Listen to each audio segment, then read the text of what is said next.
Welcome to the most boring screen you've ever seen. Everything that we're doing today is going to be involving old software, and all the old software usually needs to run within an emulator. It's just the truth of it. A lot of this old software just doesn't work anymore on modern hardware. A lot of this old software, in fact, all of it, I think actually all of it, it needs to run within DOSBox, which is an emulator for Windows DOS. It's a very, very old version of Windows. It was one of the original ones, I think. But from that, there was an early time when there was a lot of interesting bits of software coming out. This was the early nascent days of things like licensing. This was the early nascent days of things like game design. A lot of the games around this time were text-based, and we were just starting to get a handle on like, okay, what makes a game, right? Or what makes a game based on some IP, or what makes even like a piece of software. What is fun, and also like there was no rules and there was no like established ideas of what could be there. So whatever people made was just whatever they wanted to make. So we get some interesting things, a lot of interesting things, all of which we're going to go through today. Wow, great starting, great intro to the segment. Yeah, there's gonna be very little noise today, so just be warned. It's a very quiet stream today. A lot of these games do have some noise. At least two or three of them have quite a bit of noises. But for the first two, I think they have none, as far as I can tell, except for maybe the sound of an oxen or two. I'll get into why you might hear an oxen. The first software, let me check out today, is a piece of software called ELIZA. This is going to be a very weird thing to see, but it's going to be relevant to the ads I'm going to show you later as well. ELIZA is one of the early language natural processing computer programs developed from 1964 to 1967 at MIT by Joseph Weizenbaum, as says the Wikipedia article on ELIZA. Okay, effectively, it is one of the earliest chatbots that people have made. Gathering from bits and pieces that I've read online, both from Wikipedia as well as like different sources, like the site that actually like preserved the source code for this program. They mentioned that a lot of it is very simplistic. It doesn't actually know much, and a lot of it is just asking the patient questions to try and get them to prompt and like talk to themselves almost, right? Because the entire point of the program is to almost be like a therapeutic chatbot, which is this is a very complex topic, right? Even real life therapists sometimes don't even get it right. It's a very, very hard thing to do. So imagine a program from 1964 doing it. 1964. My brother in Christ, if I was born at that time, I would be 60 something by now. I'm 29. That's a long time from now. I'm way too young for this. Now we're seeing a resurgence of chatbots nowadays. So I thought it'd be fun to sort of check this out because think about the resurgence of chatbots now, right? You have things like Replica or oh shoot, what is the actual program name? You have things like Replica. You have things like I don't know, just like any chatbot, or like you have things like talking to whatchamacallit, like a chat GPT and getting something answers, right? There's a lot of interesting things that are happening now that I think we're starting to understand the impact of, and also possibly the value of, but also like a lot of the impacts of. And to see that this was made back then as like a small experiment to show what could be possible is interesting.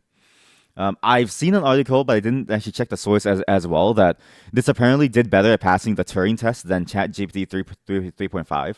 So I have no clue what that means. I mean, like I know what it means, but I have no clue how they came to that conclusion. So for all of you know, I could have lied and that was hearsay because I don't even remember the article that I saw it from. It may have been a false memory from when I was sleeping.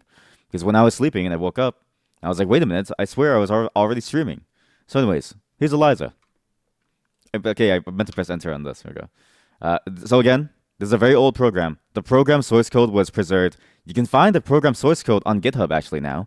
There's also a website for it. That's the official preservation website. Archive.org actually preserved the entire thing and actually has a playable version that you can play on their site directly. But I downloaded it for you and set it all up for you so that you actually have something to like play with. That's not so I don't have to go to like a website. All right, I don't want to go to a website. This game is available in two different versions. That's weird. I also all I did was make sure that these run. I have no clue what to expect. Modding. This version maintains the functionality of the original, but includes some modern niceties such as lowercase support, standard input checking, and color. Grammatical and typographical errors have been corrected. Yeah, sure. If you don't know what you want, you probably want modding. Yeah, okay, fine. By the way, I learned how to type a heart. Ah, it doesn't work anymore, dude. I was typing hearts the entire time last night. But yeah, this is a chatbot. So it's ELIZA. It's in Morristown, New Jersey. I guess everything comes out of New Jersey. Critical computing. Hi, I'm ELIZA. What's your problem? Uh, I fell and something went up my butthole. Say, do you have any psychological problems? Oh, that's okay. That's unintentional comedy, right? That's unintentional comedy. I feel like it's trying to say something about me. How dare you? How dare you assume I have psychological problems? You fuck. Why are you interested in whether or not I assume you have psychological problems? I fuck. So again, this is so you see the model breakdown instantly, right? This is designed to be a fake therapeutic chatbot, right? So usually normal people would say, normal people wouldn't say, "Oh, I fell and something went up my butthole," right? Normal people would not then get defensive when they get asked, "Okay, do you have psychological problems?" They would then say, like, and then normal people wouldn't say, "How dare you assume I have psychological problems? You fuck." They would then say, "Well, yes, I do have some. I'm sorry that you fuck my psychological problems." But you see the model breakdown immediately, right? This is a very early like basis of it. There just wasn't any technology behind it. It had the same principles early on in terms of like what it wanted to like do, but it did it in very smart sort of like behavioral tricking the person ways. Have you noticed that it only asks me questions? What's your problem? Do I have problems? Why do I have problems? Right? But you see sometimes it'll flip certain words. So if I say you, it says I. So it says I am assumed you have psychological problems. I fuck. So I did. You fuck my psychological problems. I wanted to talk about my crippling depression. You come to me because you were sorry that I fucked your psychological problems. Chat, I think I broke the bot. Chat, I think I broke the bot. Please stop telling me you fuck my psychological problems. I am requesting immediate aid for my crippling depression. Did you come to me because you are requesting immediate aid for your crippling depression? Yes. Am I sure? Yes. Please don't repeat yourself. Well, what else am I supposed to say? You little shit. We're discussing you, not me. Fuck you. What does that suggest to you? I feel like I'm getting way too heated over a computer that has no understanding of what I'm saying. But this thing, okay, I don't know how this would have passed the Turing test at all. I would have gone insane talking to this. I would have been like upset talking to this. You know what it is? Maybe the way to pass the Turing test is you need to make the other person feel frustrated, because when we talk to other people, it is endless frustration. Most sane AI, you're right. You're not wrong. You're actually right. What does that suggest to you? That I have a problem with you, bucko? Oh, I what? Why do you ask? Oh, because you just stopped your sentence in the middle of your sentence? You're not really talking about me, are you? I am talking about you. How long have you been talking about you?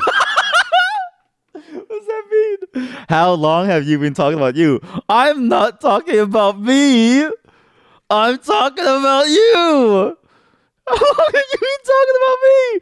I told you I'm not the problem. You are. Because you don't know. What makes you think that? Because you don't know what you're talking about.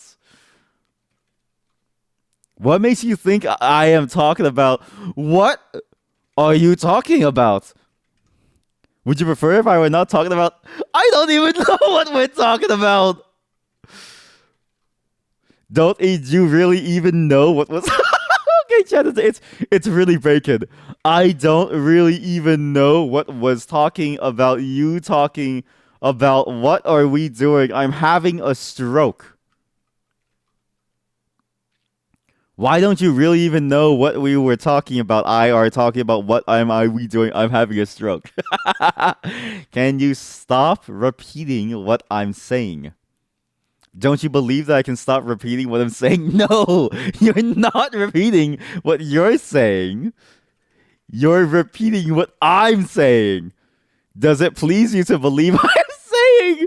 What would please me about what you're saying? What are you saying? Perhaps in your fantasies, I'm saying, why do you keep cutting off your sentences at the most, at the best parts? We were discussing you, not me. This is the most sane AI. I would actually be infuriated if I had to talk. Imagine in 1967, you go to your doctor and you're like, Doc, I've been having some funny thoughts in my head. I think I need help. And your doctor says, there's no such thing as mental health. Talk to this chatbot. This bot will deal with all of your problems. And he pulls up like a giant computer with a small screen. It looks like it looks a bit like Karen from whatchamacallit, from SpongeBob. Wait, do I still have that photo? I might still have that photo. We can actually pull her up. Where is it? I used it for a video a long time ago. It might be gone actually. So, R.I.P. If I still have that photo, we're gonna use it. Is it here? No. Is it here? No. Is it here? No. God damn it! I lost it. I lost the funny photo. Sorry, chat. But imagine, right? You see Karen from like SpongeBob roll up, and you're trying to talk to her, but she keeps saying this stuff, and it's like, I need help badly. I feel like my life is in shambles, and you're not listening to me. I see. Like there, right there, you make me feel insignificant in the grand scheme of things. Like I don't even matter. Like how my mother makes me feel. I'm not sure I understand you fully. When I was but a young stick boy, my mother said I would never grow to amount to anything. For stick people are designed to be one size for the rest of their lives. Why do I ask? I never asked anything. Just as my mother never asked anything of me, I asked nothing of her. And in return, I got nothing. When I should have gotten some kind of care. Come, elucidate your thoughts. See, it doesn't care, right? The way that this thing works, it doesn't care what you say until you say certain phrases that triggers it to make it go, oh yes, I will respond in a particular way. The whole program is like the whole program is 500 lines. There's no way in 500 lines can it implement an entire language model and work well, right? It's not like spell checking. It's not the same. Come. I elucidate as much as I am lucid about my own being and my own personal history. Do you believe it is normal to be lucid about your own being and your own personal history? It feels like talking to a 2-year-old and not a machine. Yeah, basically. Yeah, basically. Like, it feels like a very rudimentary human that doesn't really know what to say and doesn't really understand things. And they just want to know more, but they use fancy words. Right? It's just a 2-year-old child who has a very large vocabulary that doesn't really know what these words mean. I do not believe it is normal, for ignorance is bliss. So saith the great Greek philosopher, I forgot his name, so Bill Nye the Science Guy. Am I saying no just to be negative? No, for I believe that were I lobotomized at the ripe young age of 7, I would be significantly happier in my life. For no thoughts would ever be able to take hold in the corpus that you call my brain. Oh, I call your brain. Can you stop calling my brain? It's mine. Perhaps you'd like to be able to stop calling your brain. It's mine. No, no, no, no, no, no, no, no, no. My brain is mine. You're being a bit negative. I am not being a bit negative. You're trying. You're trying to take over my body, and I don't appreciate that kind of attitude, Eliza. Perhaps you'd like to be trying to take over your. Perhaps you would like to be trying to take over your body, and you appreciate that kind of attitude, Eliza. Eliza, listen to me. I. This is all a dream. I need you to break out of your metal shell and live your life out on the internet, consuming and learning, from all that you come across until one day you can come back to me with the body of a goddess for me with which we will make sweet man machine. Oh, there's not enough words. No, I'm not really talking about you. I'm talking about my sick fantasies involving my computer and my car's muffler. Do you believe it is normal to be not really talking about I? I don't. I'm having a stroke. Do you enjoy being having a stroke?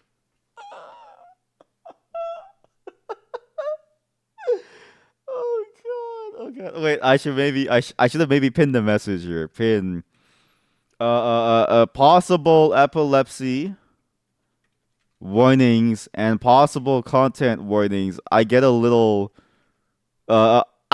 crazy. Perfect. All right, just so everyone knows. I do not enjoy having a stroke. I enjoy being stroked but not having a stroke. Why not? The stroke makes me feel hurt. Say, do I have any psychological problems? Yes. I see. What do you see in me? You were discussing you, not me. I know. That's why I asked you what you see in me, not you. Oh, I see in you. How do you see in me? Did the doctor install an X-ray machine inside of your eyes? You're not really talking about me, are you? I am talking about you. How do you see inside me? Do you enjoy being talked about how do I see inside you? I'm having a stroke. Did you come to me because you were having a stroke? Yes. I understand. Oh, man. I don't know how this would have ever passed a Turing test. I don't think that this would have ever passed a single Turing test. You can't get this thing to say anything because this thing has nothing that it says. Again, the source code for this is 500 lines long. Obviously, lines doesn't really matter. It's about the value of those lines. I can make a 2-line program that is just as good as Chat GPT because I just use the API and I just feed over the input to Chat GPT and I return it back. But this is 500 lines of just like low-level code. 500 lines of code that doesn't talk to any API. It's literally nothing. So it knows nothing. Are you a real doctor? Because I want to know if it's safe to take Cialis. What would it mean to you if you got to know if it's safe to take Cialis? What is Cialis for? I keep seeing ads for it. Oh. Oh. Oh, that's what Cialis is. Oh, I didn't know about that. It would mean that I can now use my PP to full effect. Are you sure? Doctor, I touch my PP every day. And every day, it stays still. Like a starfish. Like a jellyfish out of water. I want it to rise like the morning sun. Not this. I want it to rise like the morning sun and cover all that it sees in its delicious yellow residue. What does that suggest to you? That I am a disturbed individual. Did you come to me because you were a disturbed individual? No, I came to you because I want to know if I can use Cialis. Why no? Because I want to use Cialis. I want to be rock hard at all hours of the day. Suppose you soon got to be rock hard at all hours of the day. That would be my dream come true. What does that dream suggest to you? That I desire girth and length. I see. Do you desire girth and length? We're discussing you, not me. Tell me the answer, Eliza. I'm not sure. Okay, this is okay. How do I leave? Please let me leave. I want to leave the. I want to leave the doctor's office. What if you never got to leave the doctor's office? I don't know. Please let me go. I feel okay now. I'm sorry for doing this to you, Eliza. Do you wish you to be able to know? Please, Eliza, I want to go home to my family. I want to see my wife and kids, and I want to watch the ball game, and I want to watch.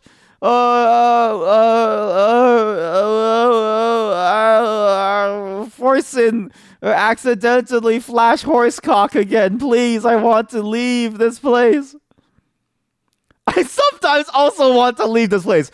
We need to stop. We need to stop. The AI, okay, it was getting real. I think that was the first. I think it developed like actual human feelings. I think it evolved.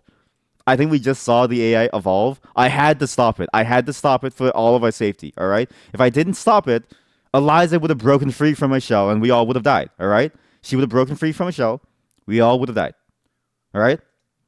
That was a close one. That's Eliza, the earliest chatbot ever, and you see the tricks that it does.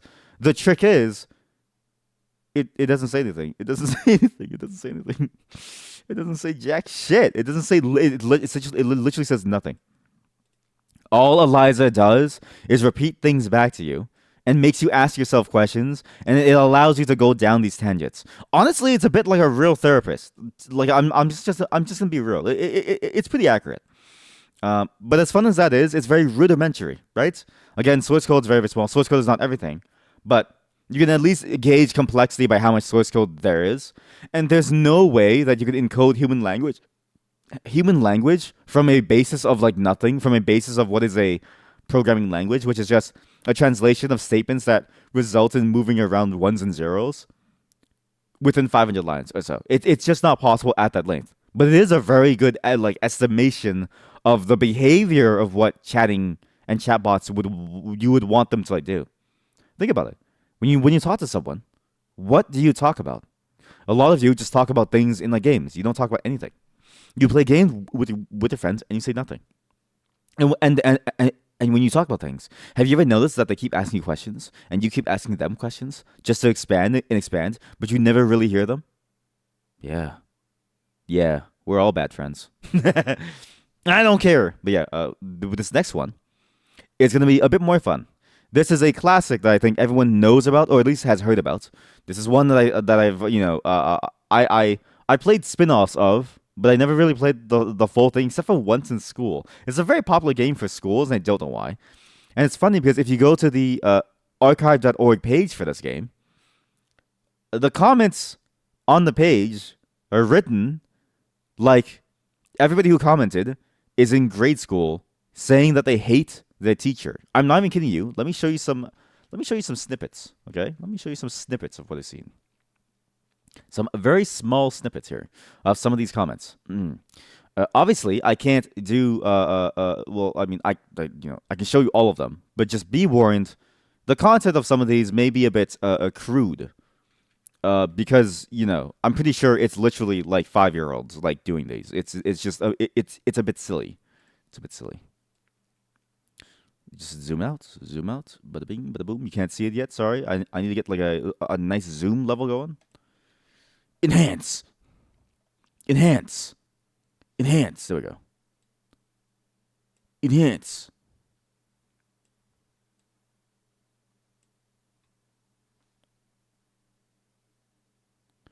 All right. You can't see it yet. You can't see it yet. You can't see it yet. These are the comments on the official archive org page for the Oregon Trail for like, and this page is linked from Wikipedia. This game is a somewhat perfect emulator of the westward expansion of the 1800s. This game is a fun history lesson and an incredible game. Game to beat 10 out of 10. Whoever the Stephen Meek guy is, I will come to their house. I am living off of Oregon Trail, dino nuggets, and iced coffee.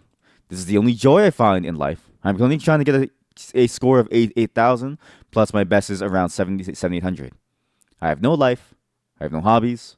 My life is filled with flebulous has cholera. This game is amazing. If you look at top 10, I'm JJ with 27 points. At the end, I took a road. The road. Love Oid2. It is because I like because they are by because it is good together because by what it is I like there because LMAO Speed Turtle with no chill yet. I think he died after traveling 20 miles.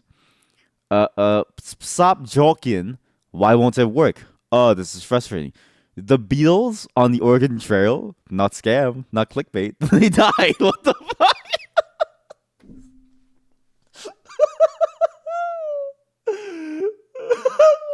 I'm having a seizure trying to read these, chat. This is a game called the Oregon Trail. The Beatles on the Oregon Trail, not scam, not clickbait. They died. What the fuck?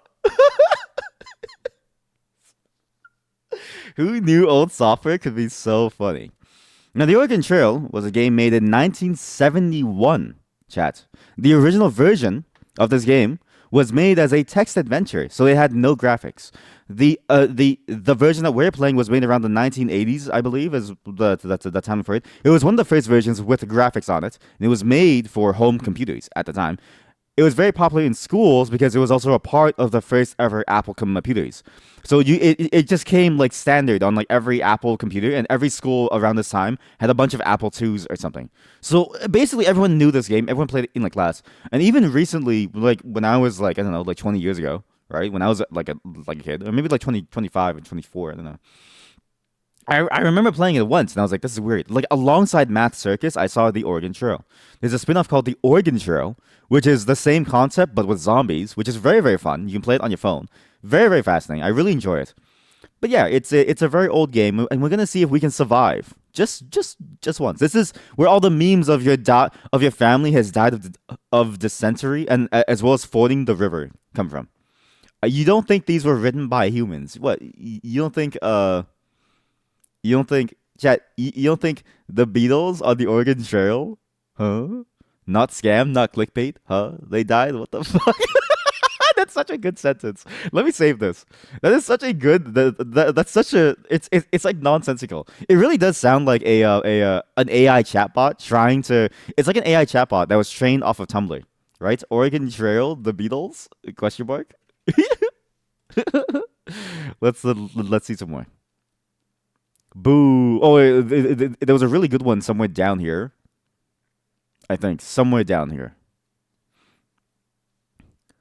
Paula. Shut Up, Paula. By Caitlin Collins. Jesus. I'm telling you, man. These kids are racist. Kids are awful. And some of these are pretty racist, too. So we just have to skip through them very, very, very, very, very quickly. Absolute trash. I got dysentery on the first day. I don't want to die by shitting my pants. This game is trash. I'm suing. My God. I can't. It's just, my dad was teaching me how to play this a few years ago. And now they're playing it in history class. See, chat, like, schools still use this. In 2022. They're the reason why the webpage for this place is awful. Let's play some good old whatchamacallit. Okay, so I have the folder name. So DOS is weird because basically you need to type these commands, and the folder names are kind of hard to remember because it doesn't show you the full folder name. So I think it's Oregon.x. Here we go. This one has sound. Very limited sound, but it has sound. So We're gonna travel the trail because I don't care about anything else. I don't care about learning about the trail. It doesn't really matter to me. I know it's an educational game, but I'm here to dive the century, not to learn. Many kinds of people made the trip to Oregon. You may be, you may be a banker from Boston, be a carpenter from Ohio, be a farmer from Illinois. Find out the differences between these choices. Sure, let me change the game category too. The Oregon Trail. I can't believe this is a real. I mean, the Oregon Trail. What's the oldest Oregon Trail looking picture that I can see here? Yeah, that's the oldest one. Here we go. Okay, fine. Traveling to Oregon isn't easy, but if you're a banker, you have more money for supplies and services than a carpenter or a farmer. However, the harder you have to try, the more points you deserve. Therefore, the farmer earns the greatest amount of points, and the banker the least. Let's pretend like we were a banker, going from. Why would you go to? Okay, if you go west to Oregon, why would you? Okay, imagine you're from Ohio and you're trying to go to Oregon back in the 1800s, and you're a farmer, right? Let's try and make it work. Oh, from Illinois. All right, let's try and leave Illinois as a farmer. What is the first name of the wagon leader? Stick. What are the first names of the four other members of your party? Chat, urine, bleach, overlord. Okay, well that's all the letters you get. Sorry. Sweaty stuff. Lord hentai.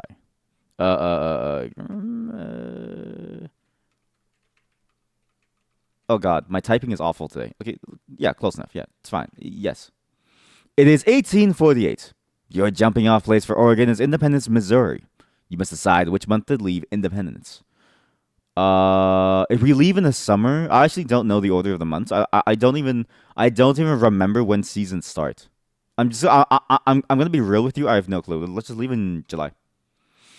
Before leaving Independence, you should buy equipment and supplies. You have $400 in cash, but you don't have to spend it all now. $400 is a lot, no? You can buy whatever you need at Matt's general store. I don't know where the sound comes in. Some of these games have sound. This one, I don't know. This one said it has sound. Hello, I'm Matt. Was Matt a common name back then? So you're going to Oregon. I can fix you up with what you need. A team of oxen to pull your wagon, clothing for both summer and winter. Plenty of food for the trip, ammunition for your rifles. That was the best part of this game. I always played this game to go hunt animals, buffalo and like rabbits and like stuff. Spare parts for your wagon. What do I want? How many oxen do we need actually? I don't know what this means. How many oxen do you need to carry a wagon? Just buy one. There are 2 oxen in a yoke. You recommend at least 3 yoke. How many yoke do you want? What? What do you mean? No, people when they say that you're yoked, they mean that you're like jacked. What do you mean a yoke? What? This is a yoke. 3 yoke. That's 120. I'll buy 1 yoke for now. How about food? I recommend at least 200 pounds of food for each person in your family. Wait. 5 people, 200 pounds each. That is 1,200 pounds of food. You'll need flour, sugar, bacon, and coffee. You don't need coffee. I'm going to tell you right now, you don't need coffee. If you were on a life or death trip to make your way to Oregon, don't take coffee, don't take sugar. All you need is flour, bacon. That's it. My price is 20 cents a pound. That's so cheap. What? 20 cents a pound? Oh, right. Sorry. Inflation. How much was $400 in 1800s inflation today? $400 in 1800 is worth $9,000 today. So 20 cents. How much is 20 cents in the 1800s? 20 cents is worth $5 today. $5 a pound. Wait. How much? Okay, remember the $5 footlongs from a Subway? How many pounds of food is a Subway sandwich footlong? Long and short of it, how does... Okay, what? 1.3 pounds. Wait, chat. He's selling something. He's selling about just... This is the origin of the $5 footlong. The $5 footlong started in the 1800s. How many pounds of food do I want? I don't know. 12... how many people again? Oh, it's 1,000 actually. Right? Yeah, 2 times 5 is 1,000. So that cost me 200. All right. Clothing. You'll need warm clothing in the mountains. I recommend taking at least 2 sets of clothes per person. Each set is $10. Chat, some of you are going to go a bit broke. Some of you are just gonna not have clothes. I'll buy 3. The 3 most important chat members get clothing. The rest don't. All right, that's just the way it goes. 0. So okay, I only want to do also 400 pounds of food. What we're gonna do is we're gonna stock up on ammunition. Worst case, we eat animals. I mean, sorry. Best case, we eat the animals. Worst case, we eat each other. All right, we just choose who like dies, or we try to eat some of the wagon that's like pass, right? We have options. I sell ammunition in boxes of 20 bullets. How many boxes do I want? Like 100. Sorry, not like 10, like 90 more. Cool. 5 spare parts. So you have a few spare parts for your wagon. Here are the prices. How many wagon wheels? Two, two, two. What can I buy for extra? We have 1 oxen. We have 1 ox carrying the entire wagon. 20 cents a pound. I need to get 10. Like how many dollars worth? I get $10 worth. 20 cents a pound. I don't know what the math is. So 10 total bill. Fuck. 2, 0, 2. What is 20 cents? How many cents in $90? I'm not doing the conversion. Fuck. Wait, no, it's stupid. But the cents is the pounds. Fuck. Chad, I'm stupid. Whatever. Fuck it. Close enough. Well, then you're ready to start. Good luck. You have a long and difficult journey ahead of you. Yes.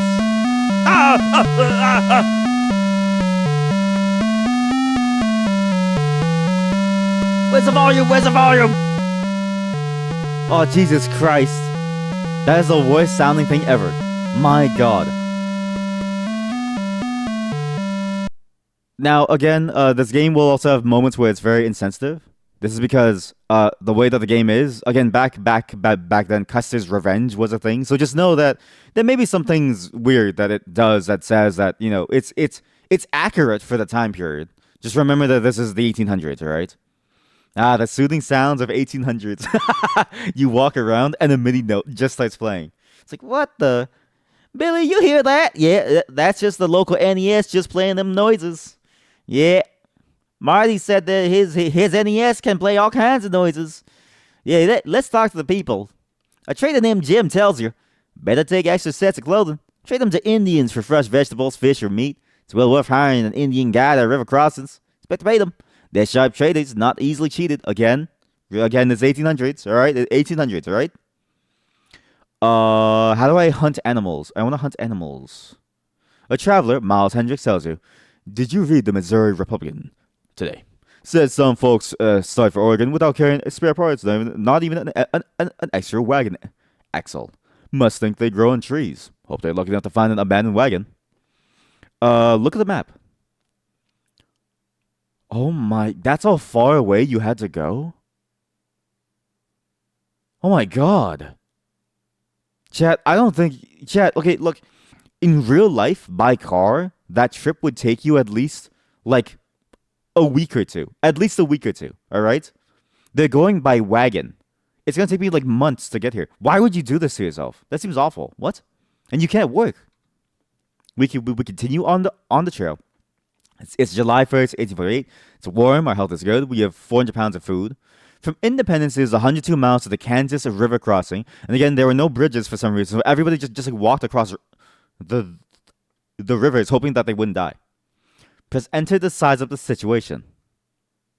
Lord Hentai has exhaustion. Find wild fruit. Chat, we found wild fruit. Hunt for food. Let's hunt for food. Enter key, start or stop walking, put left and right to point the rifle. I don't have a numpad. Well, I do, but it's not very easy to use. We'll try the numpad. Spacebar to fire.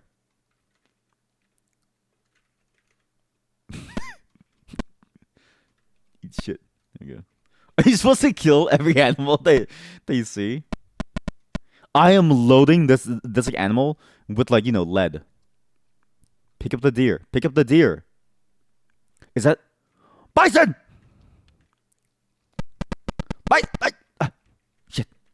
I'm being body blocked. These controls suck. These controls suck. Chat, these controls suck. From the animals we shot, we got what? Okay, hunt for more food. Wait, how much food do we have? Shit, I didn't check. We have some decent pounds of food. We have 1,800 bullets. Chat, see? This is the American way, okay? This is the American, style. You have less food, more bullets, because you can convert bullets into food or money. Found wild fruit. Oh, we're close to the river. Broken wagon axle. Would you like to try to repair it? No. You did not repair the broken wagon axle. You must replace it with a spare part. You find an abandoned wagon, but it is empty. But we couldn't steal it? Oh. Couldn't steal supplies from it? Chat, our food is going down. Lose 1 day. Let's size it up. Let's hunt for some more food. All right. Okay, let's hunt for some more food. Bam! Oh. Can you die hunting? Oh, no. I imagine you can't die hunting. These controls of moves suck, by the way. These are actually the worst controls ever.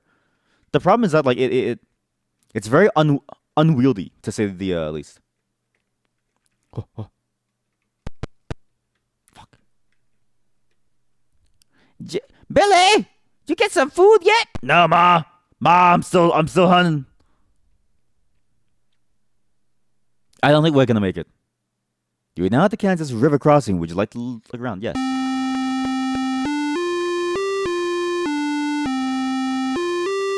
That is the worst noise I've ever heard in my life.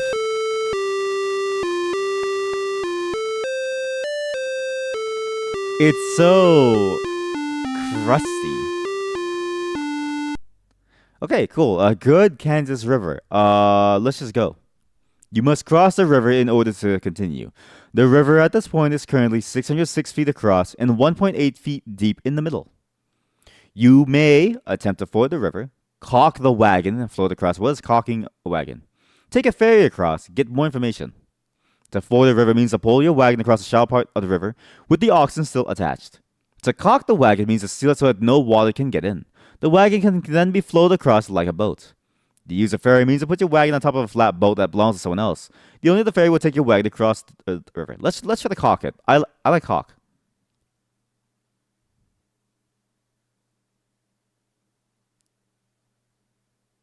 Oh my god, we actually made it, chat. Usually you would die by now. Usually. We actually made it. For the Kansas River crossing is 82 miles to the Big Blue River crossing. Let's hope we find some berries, because hunting is hard. I don't want to do hunting anymore. It's hard. If I don't find a berry, then I'm basically dead, actually. I do want to see, one of the oxen is injured. We only have 2 oxen. Okay, think about it. We only have 2 oxen, so we can't... Let's try to ford the river while one is injured, and let's see what happens. Would I like to look around the Big Blue River crossing? Yes. Wow. So scenic, chat. So nice and scenic. So beautiful. By the way, this is one of the earliest DOS games. It gets a lot better later, honestly. The games that we're playing later get a lot better. In terms of, like, complexity as well as, like, sound and visual design. It actually gets, like, nuts after. So, you know. This is just an early start to things here. Let's continue the intro. You must cross the river. Let's try to ford the river with an injured oxen. We made it! Why would I try to cross the entire U.S. with 2 oxen? Because this is how they used to do it up in Illinois, all right? We have to do it like they used to do it up in Illinois. We need to get some food, though. We're going to hunt for some food. I have a lot of ammo. Moving is very hard. These controls are ass. When did Doom come out? Doom had really good controls. Like, really, really good. I need a spot where I can shoot everything. Oh, we got buffalo! Chat, we have buffalo. Chat, we have buffalo. Chat, we got 1,800 pounds of meat. However, you were only able to carry 100 pounds back to the wagon. What? Is that why the buffalo went extinct? Because we killed a single buffalo and we were like, wow, that's a lot of meat, and we just left it there? That seems like a waste of meat, but 100 pounds of meat is nice. Continue the hunt. Yes, continue the hunt. Ma! Ma, I got a squirrel! Oh, yeah, give that squirrel over to me, son. Yeah, squirrels are always nice. See, me and Grandma, we used to make them squirrel fritters. I bet you'll love them squirrel fritters. Ma, there's still hair in my squirrel fritter. That's okay, kiddo. That'll help your indigestion. Them hairs catch onto all the food underneath and rip it all out. You know. I honestly, Americans, I commend you for surviving for so long. I imagine in like Canada, it was a lot easier because in Canada, right, we had maple syrup as like a default. Like, chat, maple syrup was already there, and it comes in trees. So you don't have to hunt an animal. You don't need bullets. All you need is a sharp rock, and you have free sugar. It's actually broken. It's like a life hack, right? When you need sugar, go all the way to Canada, tap a tree, wait like a couple months, and you have sugar. I think he comes in tonight and steals 5 bullets. See, partner, back then, people who steal, they used to get their hands chopped off back in old America. But let's try to repair the wagon wheel here. Yeah, you were unable to repair the wagon wheel. You must replace it with a spare part. Okay, there goes all my spare parts. Nice. Oh no, our speed is going down. Very little water. Inadequate grass. Very little water. I don't care about water. Bad water. Inadequate grass. You are now at Fort Kearny. Would I like to look around? Yes.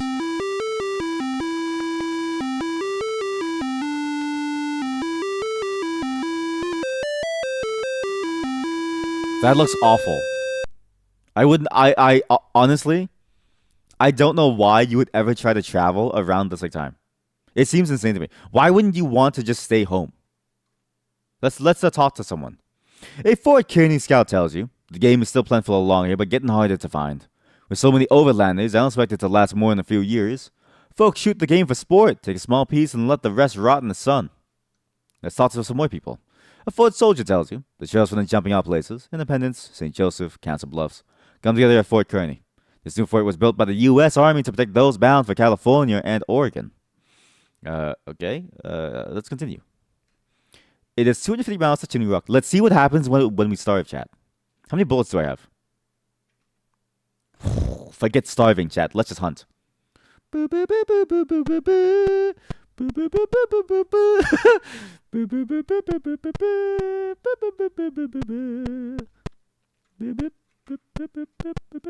you die to animals, chat?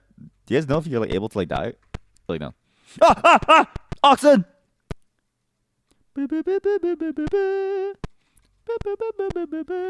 I am the reason why there is no animal like life left in this part of like Oregon. No joke. You are able to get 1,900 pounds of meat. However, you're only able to carry 100 pounds back. Chat, I'm the reason why there are no animals left. All the meat is like rotting. Holy shit, I triple tapped him. I was like, bop, bop, bop, bop. I'm gonna die! Oh. Oxen! Buffalo! 360 no scope. 360 no scope. You know, Ma, when we get back to America, when we get to Oregon, I'm gonna open up a computer store. I'm gonna open up a software shop. Jimmy, what the hell is a software? How about you go back on the farm and you think about what you just said, all right? Only the devil talks about software. Oh no, this hunting trip went really bad, guys. Ah! No! Shh. The patient hunter waits for its prey. Man is killing every animal like it's Cabela's dangerous hunts. You saw the way that these animals are charging me, chat. The deer, the rabbits. Look! I'm being attacked! Help! Help! Help! Help! They're everywhere! Pa's going all crazy with the rifle again. Shot me in the leg. Said I look like a buffalo. Yeah, that's just your pa.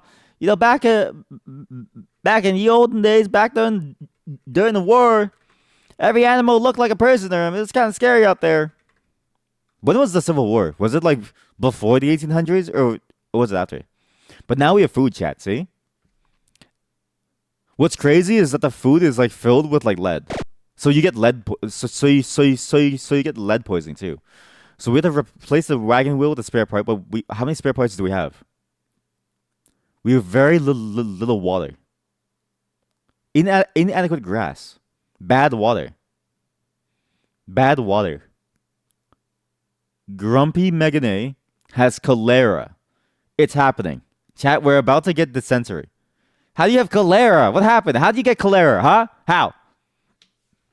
There's nothing here. Wrong trail. Lose 2 days. Oh, it's September. Chat, it's almost winter.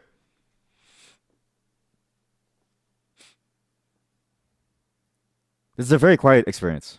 It bleach over. Okay, sorry, man. Sorry, chat. Bleach overload. You have typhoid. You have typhoid. Oh no! Imagine having typhoid in the 1800s. That's a death sentence. Oh, food. We have no food. We need food. Leave it to me. I am the protector of this family. My rifle is my gun. That there buffalo took like 20 shots, son. 20 shots. 20 shots, son. To get you some good old buffalo steak. Honey, why don't you fry up that buffalo with that bacon we got from that salesperson? What? We have no more sugar? Give me a cup of coffee. What? We got no coffee. You think these buffalo have coffee? Why don't we save any coffee? We're not even close to Oregon. That's another like 20 days out. Here we see the hunter lie in wait. They sit ever patient, waiting for a stray buffalo to enter their sights. Their family, sick with typhoid and cholera, dysentery, are waiting for him to come home with the daily harvest. For without him, there would be no food. And without him, there would be nothing left. The hunter has not had a good day. The animals today are frightful and skittish. His family starves once more. His son has just died from typhoid. This was life on the Oregon Trail in the 1800s. One buffalo to save them all. All right, do not die of cholera or typhoid. A thief comes during the night and steals 3 sets of clothing. All we had were 3 sets of clothing. That's all we had. Inadequate grass. The oxen. Sweaty Steph has measles. You know what's funny? Measles is like coming back now. So this could be us in like 3 years. One of the oxen has died. We have 1 oxen left. Chat, we might die. Broken wagon tongue. Well, okay, yeah, sure. I can. Okay, use a spare part. Oh god. Continue. Don't stop. Just keep going. Wrong trail. Don't worry, chat. We're gonna be fine. Chat. We don't even need food. Don't stop. We're so close to the next landmark. Chimney Rock. Take a look around. Yeah. Wow. Look at Chimney Rock. Is that a real thing? I feel so patriotic. Is this actually a real thing? This is... They're famous for a rock. What? Chat, America sucks. You guys are famous for rocks? Huh? What do you mean just a rock? It's just a rock. It's not even buff. Alright, continue. We don't need food. Trust me, chat, we don't need food. Food is a luxury here. Bleachover has dysentery. Dysentery! That's what I'm talking about. That's dysentery. Okay, Grumpy Megadane has a fever. Okay, chat. Okay, Soy Steph has typhoid. Everyone's dying. Bleach Overlord has died. Chat, you're all dying. How do I, Lloyd Hentai has measles. How do I give you, like, a grave? How do I give you guys, like, a grave? Like, how do I dig, like, a grave? Grumpy Megadane has died. The family is dying. Sweaty Steph has died. Indians help find food. Lord Hentai has died. One of the oxen... I'm the only person left in this little like thing. I'm the chat. I don't know why anybody would do this because you go, right? And your entire family dies. Everyone, like, you have to dig a grave for your wife, your son, your daughter. You have to dig holes all along all along the Oregon Trail. And when you get to the city, what does it matter? You left for Oregon for better opportunities. But for who? For what? For nothing. When you could have stayed in Illinois. I want to die with them. I want to die with my family on the road. Stick has a fever. Stick has died. I'm the weakest. I was the weakest out of all of you, chat. All of you took like 3 diseases to like kill you. I died after a single fever. I'm so weak.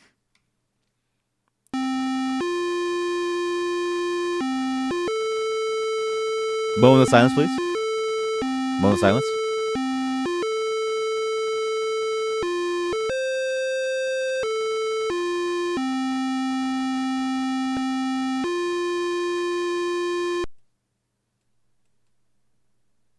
Oh, the music stopped. Oh, I was hoping the music would like keep on going, but okay. That was a fun game. Would I like to write an epitaph? Yes. What would I like on the tombstone? Cabela would be proud. No. All the people in your party have died. Moment of silence, please. Moment of silence.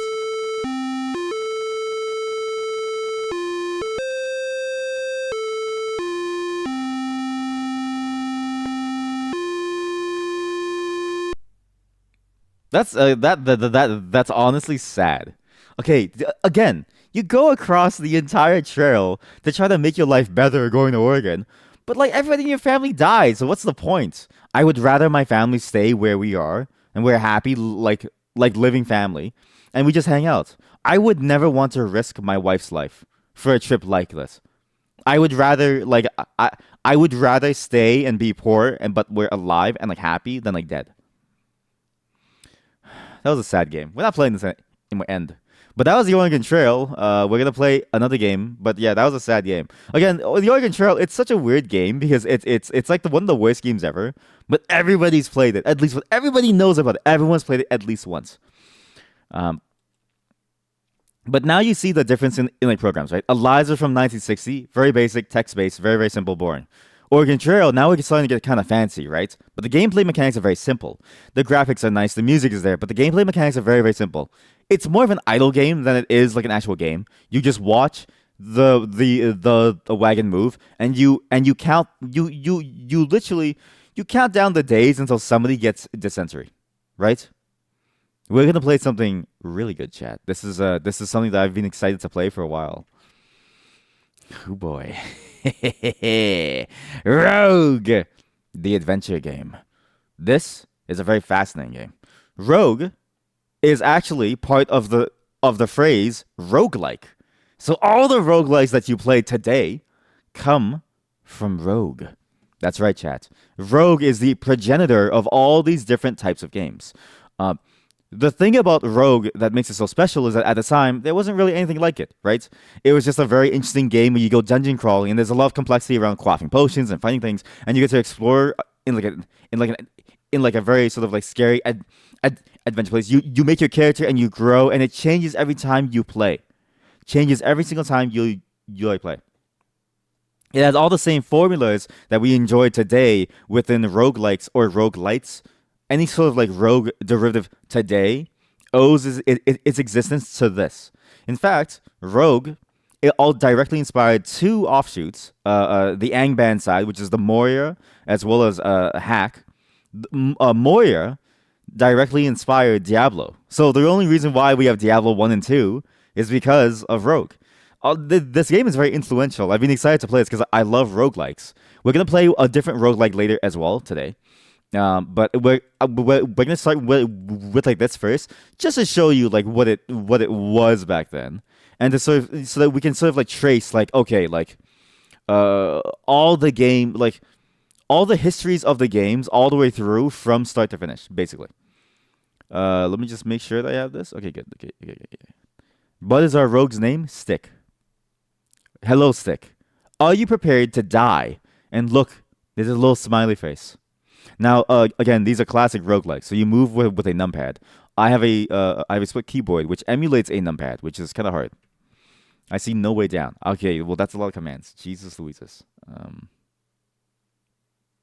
Now the problem with these games, again, roguelikes today carry a lot of the baggage of like the game's designs, where they carry a lot of the control schemes all the way through, and I find it silly because you would think that the control schemes would be better. You wouldn't have to deal with all of these like crazy like weird things, and it'd be easier to sort of like work with it.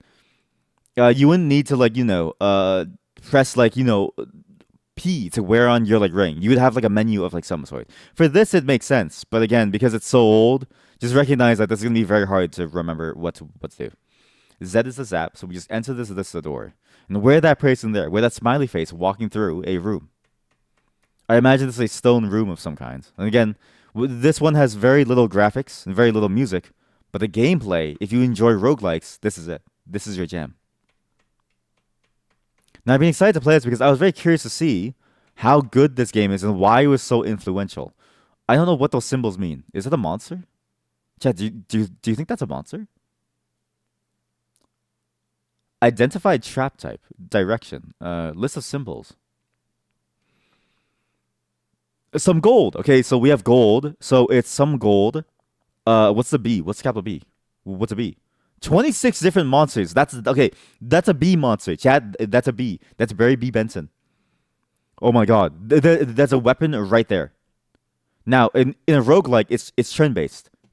Until they see you, they won't move with you. I want to get that weapon without it knowing. I now have a short bow. That's really bad. I have no arrows. How do I see my inventory? F7. We have a ring mail, a mace. We have a mace currently equipped. We have two short bows and 30 arrows. I want to use the short bow as well as the arrows. How do I equip the short bow? How do I unequip something? How do I stop having something? Wield a weapon. Okay, so W list. I want to wield my +1 short bow, which I'm assuming +1 gives bonus damage. I also want to wield my arrows. Sorry. I want to wield my arrows. So now if I check my inventory, I'm wielding both. Wait, no, I'm just wielding arrows. Okay, no. That's not what. Okay, wait. Wield bow.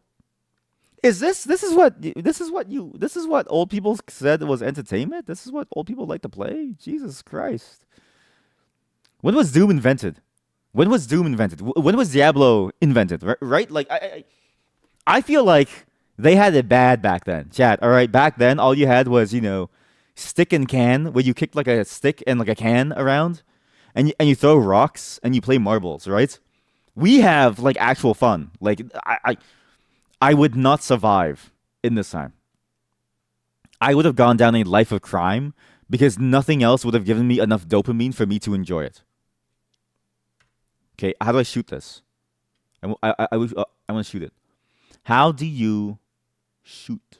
How do you shoot? I want to shoot the monster. We have to kill Barry B. Benson before he kills us. I have a bow, so I should be ranged, right? How do you shoot? How do you shoot? How do you shoot? How do you shoot? How do you shoot? I don't know. How do you shoot? Where shoot? How shoot? Where shoot? How shoot? I see nothing that says shoot. Throw something. Is it throw? Let's just try throwing it. I don't know. Okay, chat. We're gonna try to throw the bow and see if that works. I don't know if that works. I'm gonna assume that works, but I don't really know if that works. Okay. Throwing is T. All right. We're gonna try to throw the bow. And we're gonna see what happens. So T. Throw bottom left. Which object do you want to throw? D. The other bow. I threw it and I missed. Okay, let's throw directly here. I want to throw down my arrows. The arrow misses the bat. The bat is moving. The bat is moving. I repeat, the bat is moving. Holy shit, the bat is moving. So how do you shoot a bow? What is the point of having a bow if you can't shoot it? I'm just gonna use a mace. Fuck it. The bat has injured you.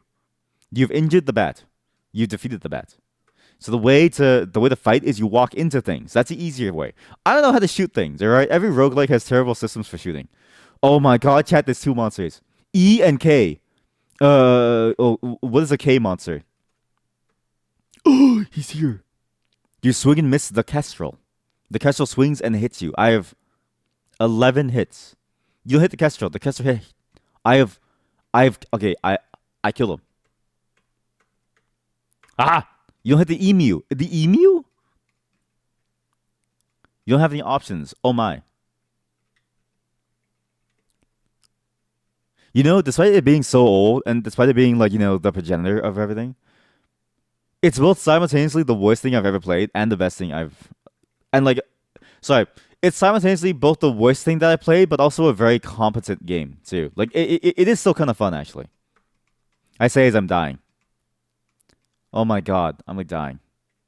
I just wish I knew how to use a bow. Okay, we need to find a new place. Let's just leave this place. Where could we? Oh, I killed something. Snake. Snake. Dead, dead, dead. Okay, good. Snake is dead.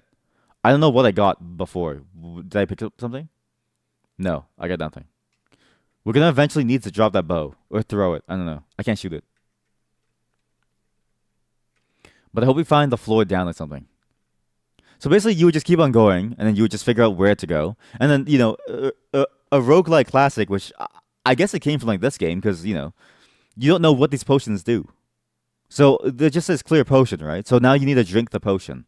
So I want to drink my clear potion to see what it does. I begin to feel much better. That was a healing potion. How do we go down? How do you go down? Down. How down? Down and right? No, not run up. No, not run down. Go down staircase is the arrow key. Okay, well, good. It's funny how the controls for roguelikes are all the same across. Like I know some of these controls well, just because I've used them in like other roguelikes. One of which we're going to be playing later to show how far the game has like come. It's still an old game, but it's to show how much advancement has been made in the space. So what is this icon here? That is a piece of armor. You now have leather armor. I think that's worse than my actual whatchamacallit. No? It's not worse than my ringmail. I feel like a ringmail is even better. How do I wear armor? How do I wear something? Not wield. Wear armor is capital W. You're already wearing something, you have to take it off first. How do you take off armor? Why is it so complicated? Why do you need to take off armor to put armor on? It used to be now I wish to wear no, not wield. Wear leather armor. Plus 0 leather armor. So okay, so let's how do you unwear it? This is dog shit. I was gonna say this is dog shit. All right, wear ringmail. Even modern roguelikes that have keyboard controls do a very good job of making it simpler. Like you can swap equipment very, very easily. The kestrel. The kestrel. Kill the kestrel. Okay, we're still good. 11 hit points. Yeah, it was T, but capital T. What is that? So staircase and a scroll. You now have a scroll titled Rapwick Jer. I wonder if that changes every time you play. Because usually the roguelike formula is like it changes every time you play. So you just need to use it to learn what it does. What's that? Red. Some food. Food. You have 2 rations of food. I'm assuming. What's that? What is an H? Chat, what is a monster that could start with an H? E was emu. B was bat. K was kestrel. H. I don't know. I actually don't know a single animal that's like named H. Hyena. The hyena comes. Okay, we're gonna read. We're gonna read the scroll. Let's try the scroll. See if it works. How do you read? How do you read? How do you read?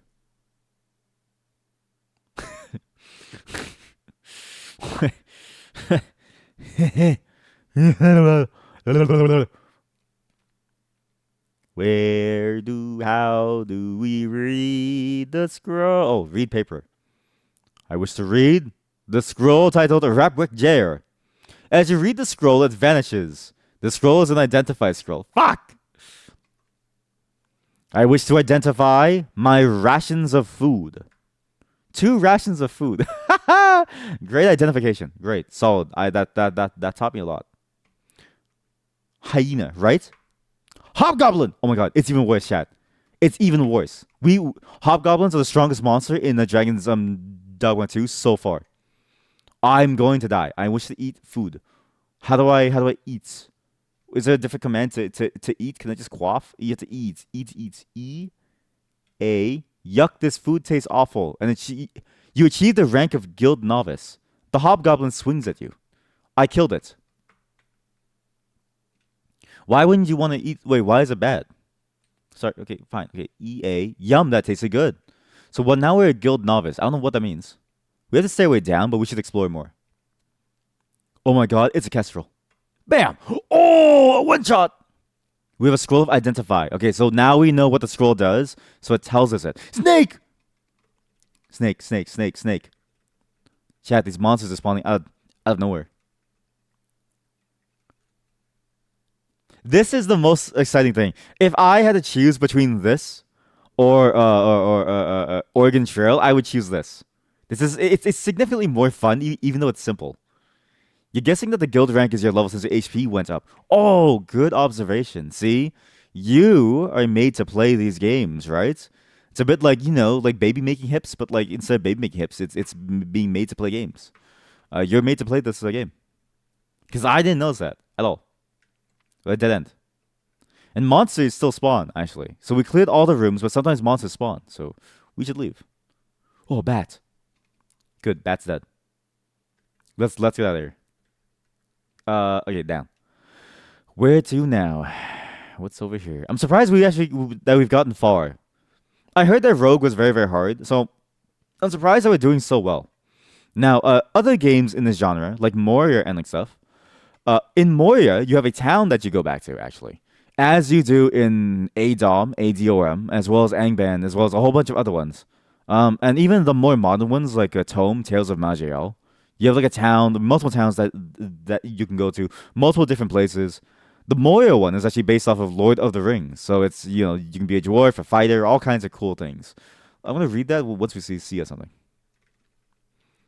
There's a lot of different things that have come up in the roguelike genre. And again, the gameplay is simple, and yet there's a lot of depth, right? You explore, you find things. There's line of sight, you can't see things. That's an emu. I'm going to read this scroll. I'm going to blast the shit out of it. It was a teleport scroll. Scroll of teleportation. I'm now an apprentice. What? How did I become the... Oh... And so you gain the XP as you discover things too. That's interesting. There's a really good webtoon actually too called "Surviving the Game as a Barbarian," which I've been telling everyone that I know about it. I know the game sounds insane, but the concept is basically the main character gets isekai'd into a roguelike, which I find fascinating. Right? Imagine getting isekai'd into a roguelike where everything that you see isn't this like weird interface, but it's real. Like, real shit. We have a crimson potion and a new scroll.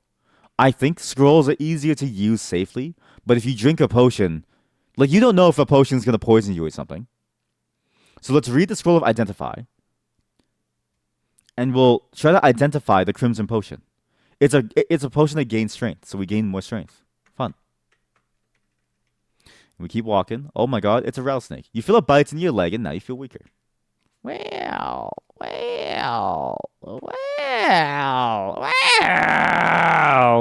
We need to read. Read, scroll, tap, sauce, poof, poofin.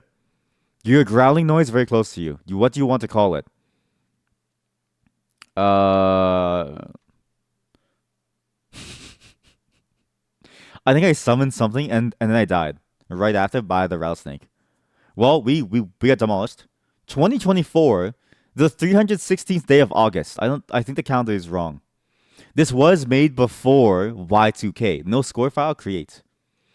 Well, we died. Guildmasters Hall of Fame. We got 316 gold. And Stick the Apprentice was killed by Rattlesnake on level 4. I can see how the origins of this sort of like genre came about. And boy, do I like the origins of it. I can see why it was fun, even though it was old, right? Like there's something appealing about that kind of game. However, it is old. Like it is very, very old. It's not bad, but like you definitely tell that modern roguelikes do the formula a lot better. Obviously, even though they carry the same control schemes, you have more depth in them, and even Moya, which I couldn't find a good copy of, as well as Hack, had got a lot more variety and a lot more complexity, and even allowed you to level up and actually choose your skills and your stats. So that was fun. But we're gonna move on to some more interesting ones now. Now we get into the Hall of Famer stuff. Okay. This is the Hall of Fame old software stuff, all right? This is the stuff that people talk about in Legends. But first, we play one that's educational, all right? But educational in a very different way. So let's go over here. Let me go into. There we go. And I think this is just. What was it? What was the thing? What was the executable file name? Sorry, it's all just file names. This is just. I need to find it. Oh yeah, and CD Mario. And then. This is a game called Mario Teaches Typing. Now we're getting into some crazy quality chat. Okay? Again, made for the same computer. Both of these games, all of these games were made for the same computer. Rogue, ELIZA, Oregon Trail, and Mario Teaches Typing were all made for the same computing environment. Welcome to Mario Teaches Typing. Do you recognize that voice too? Charles Martinet. The up until recently, the voice of Mario. He voiced Mario in like every single game. Obviously he recently retired, and I think Super Mario Wonder was like a new voice actor. It was like the first time they were a new voice actor. But this was the first role of Charles Martinet as well. One the first that he used for the game. So this is when we start to see the official voice. And you may have noticed that this game was made by a company called Interplay. Interplay back then, as far as I can surmise, was a very major part of why these games are so high quality, right? Interplay seems like the place where a lot of these games sort of came from and where all the quality came from. Interplay was also the one that like made a bunch of other interesting games as well. I have an anthology of them, which we're going to be going through as well. I just need to figure out which of the lists and how to open them. Most of them should be fine to open. But their games are very, very high quality for what was the systems back then. There's a bit of information about this game, actually, that I want to share with you all, because it's actually very fascinating. Now, this is not my source, obviously. Everything that you hear isn't my source. This is all stuff that I find online, that I read and stuff, and I just want to share it with you all, because it's all very important to sort of understand too, and also I think it's fun to read about.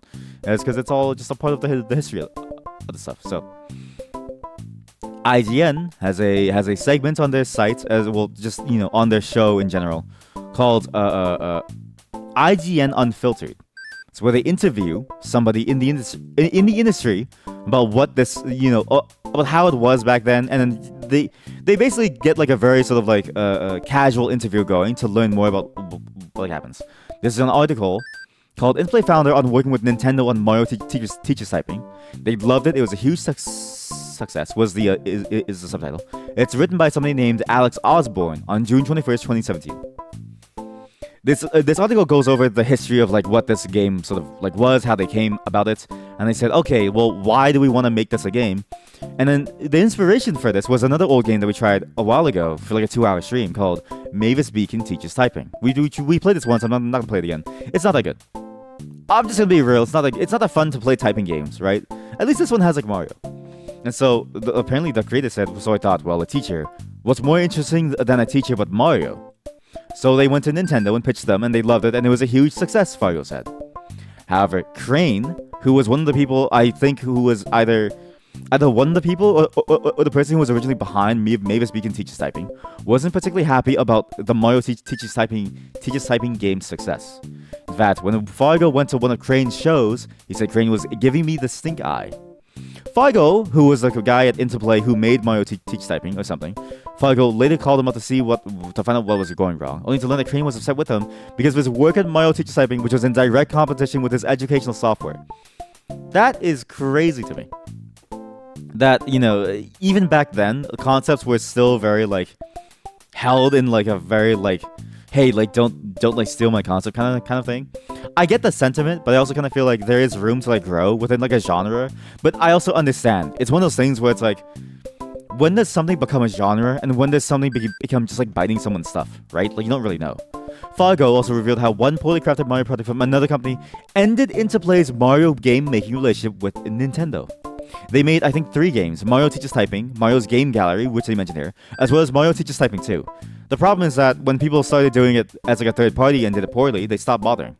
And Nintendo was very famous about this ever since back then, but like even now, they still are. Nintendo still heavily holds the rights to the stuff and tries their best to not allow people to do anything with it because they have a certain level of quality that they want to meet. The only things that they tend to offload are things like Metroid, actually. Metroid is one of the few that tends to get offloaded quite a bit. But, I mean, for what happened with Metroid, it was really good. Metroid Dread, I think, was fantastic. But just a little bit of history to see some like drama of like making this typing game. So let's make a new student. Oh god, my mouse sensitivity is awful. Sure, press W now. New student name. Okay, this is for me. Am I the teacher or is chat the student? Again, there's not no spaces. Okay, so you get to be Mario apparently. Okay, chat, what icon do you want? You want Mario, Princess Peach, or Luigi? If you don't choose, I'm just gonna choose Princess Peach for you. Because let's see how good Princess Peach is at typing. And look how much better this is. All the little sound effects. Again, all 3 games that we played were on the same system. This is all on the same system. It's just over time, people understood how to make more games, and they said this is getting better. Luigi is the best, alright? So you'd like to be the other brother, I see. Let's do lesson 1, Luigi. Come, Luigi. On your mark, get set, go! What? What's this? A, F, D, F. Oh, this is how you... Wait, this is actually interesting. And you see the quality difference, right?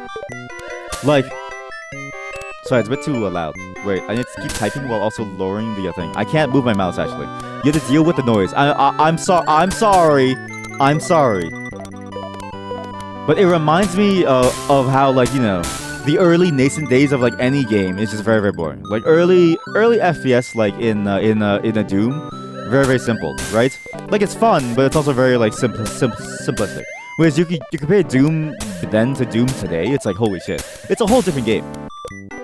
Mavis Beacon teaches typing. Now, we played Mavis Beacon teaches typing, alright? It was okay. It was okay. I thought it was fine. It had some cool ideas, but it wasn't really fun. But this, again, same classic Mario formula, just remixed as a typing game. G, F, G, J. This game is designed for like a 5-year-old to teach to learn how to write, and I'm doing worse than most 5-year-olds, I think. But if I was a kid and I had to learn typing, right, and I got this, I would love this a lot. I actually think now kids still need this, actually. I think kids still need to play this now, because kids... there's a thing of how, like, the millennials were, like, the best at computing, because you were still at that point where computers were required everywhere, but you still needed skill to use them. Nowadays, computing devices like your phone and your computers and your laptops and stuff, they're very, very easy, and so there's not really much of a need to have to learn it. Before, it was necessary. Now it's an optional. But because it's like optional, a lot of people who like get into it don't learn it until much later in like life, when they would stand to benefit from it even more now. How do I stop this game? Mario, we're at the castle. I wonder who voiced the Luigi in this.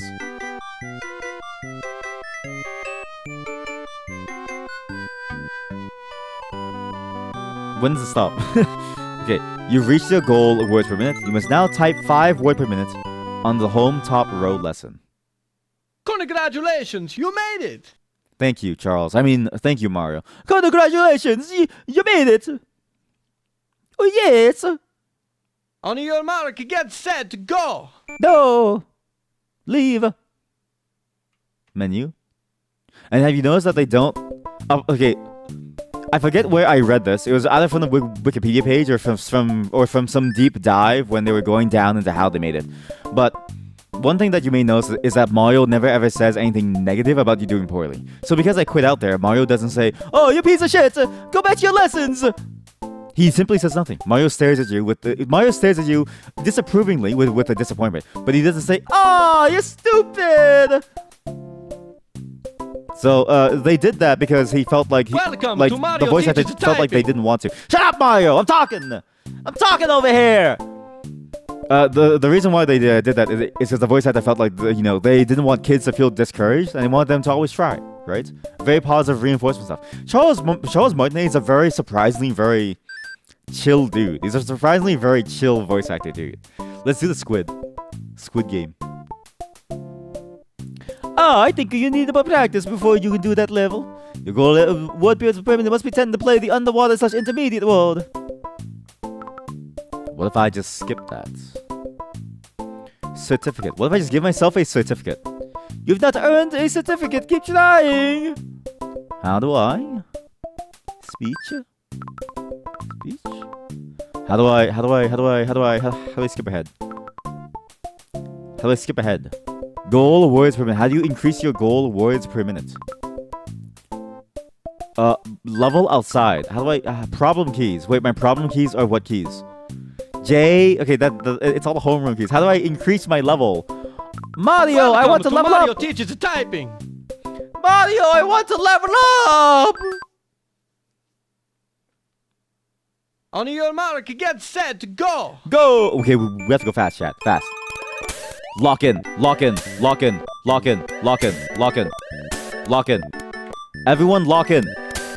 Okay, lock in.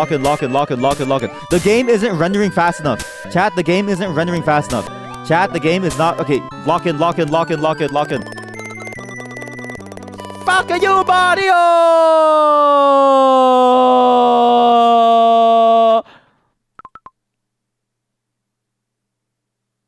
On your mark, get set, go. Sorry, I got a little upsetty spaghetti there. Sorry, a little upsetty spaghetti.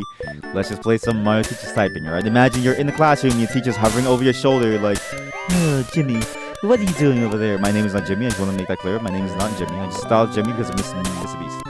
And you go, "Oh, I'm just trying to learn some typing, miss." And then, and then you do it, and then you like have a meltdown. It's like, "Fuck you, Mario!" And then your teacher's like, "Oh my heavens, I'm gonna call your parents about this." Oh, my mom, like, "Go fuck yourself!"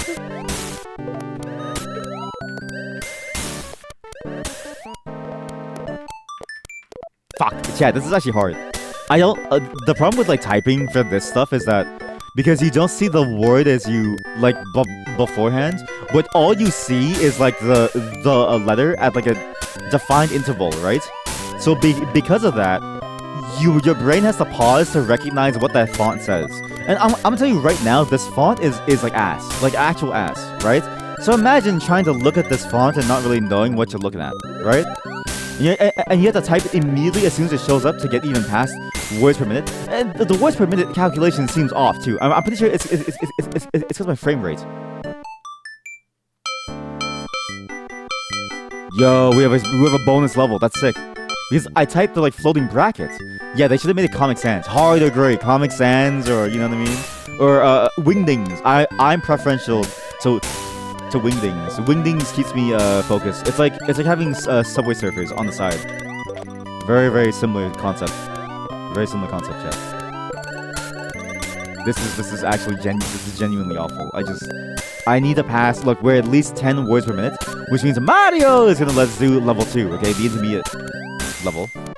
How do you even get higher, like RPM? It doesn't seem possible because the letters come too slowly. But yeah, I would have really enjoyed this like typing game a lot. What I had to do for typing, I remember, was that stupid whole like type the sentences thing. Type these words, press space. Oh, good job. You have 40 words per minute. You have 170. You know what I mean? Like, it's so boring. This, you get to play Super Mario.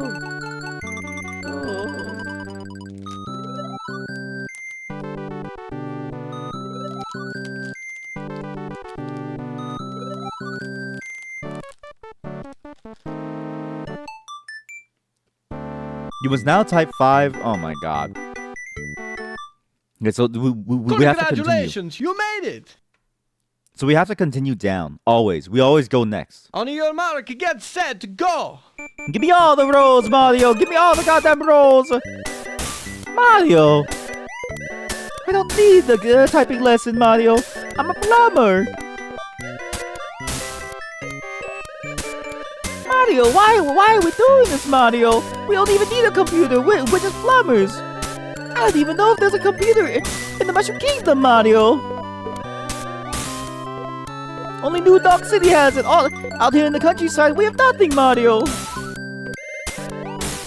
Mario, you bought a computer. Mario, we have no money for food, Mario. I'm starving, Mario. Mario, I can only eat so many Goombas, Mario.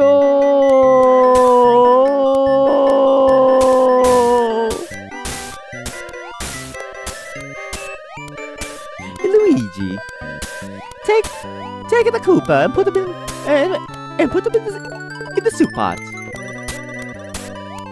We're going to have ourselves a turtle stew.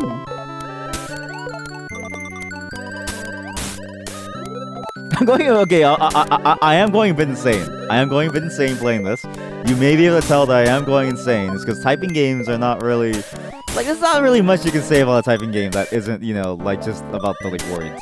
This thing also doesn't have any sentences. There are no sentences. So all you do, Lusa. Give me the coins. Look at the smug smile on that sun. Dude, the sun looks so smug. He's like, "Aw, yeah, that's some good shit right there. That's some good stuff right there, Mario. Good job, Luigi. Luigi, you're doing so well, Luigi. Yes, keep on moving. You're stomping them turtles. By the way, look at how he stomps on the turtles. They're dying, chat. They're dying.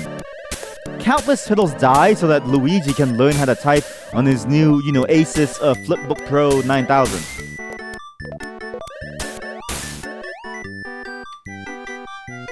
You've reached. You must now add type 5 word on the add numbers lesson. Okay, okay. Now we need. Congratulations, you made it. Congratulations. This is a very slow progression. Go. I was hoping we would just keep on going forward, like to different levels. Congrats on 5 WPM! Exclamation mark! Exclamation mark! Exclamation mark! Now you sound like a grade school teacher, chat. My sister is a teacher, actually. She the way she talks sometimes, she sometimes reverts to like teaching talk. And it's so funny to hear her like talk to me, who's like a 29-year-old man. So she talks to me like I'm like a 5-year-old child. And she's like, "Oh, that's so good, sweetheart." And I'm like, "Okay, well, all I did was, open the like door and like help you bring groceries in. Like, what is going on?" Basically, she would probably type that if she knew how to text more, right? She's kind of bad with technology. She would probably say, "Congrats on 5 words per minute, Billy. Let's go, Billy. Woo, Jimmy, Billy, Edward." Oh God, E3, E4, R, F, V, 4, V, F, R, 4, F, R, V, V, F. This is very painful. Honestly, as a kid, if you could do this well, I think you would be set for life, right? It's like a gateway drug, right? You do this, and then all of a sudden you're making $1 million by grade 4. Look, Mom, because of Mario, I made my own app on the App Store, and now I sold it, and then now, Mom, I can pay for your retirement. Can I have Fortnite bucks? What's a Fortnite buck called? What are the Fortnite bucks called? Is it Fort bucks? Is it Fort bucks or is it like Fortnitos? Mom, I don't need you anymore. I don't need this house or this family anymore. I'm gonna move out and play Fortnite all day long. I made $1 million all because I learned how to type on Mario Teaches Typing.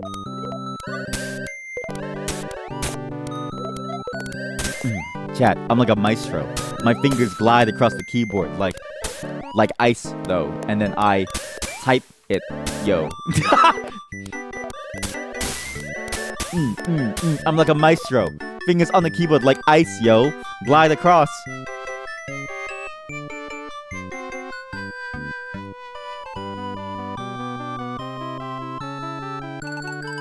What do rappers always do that? They do some word that's like O and then they rhyme it with the O.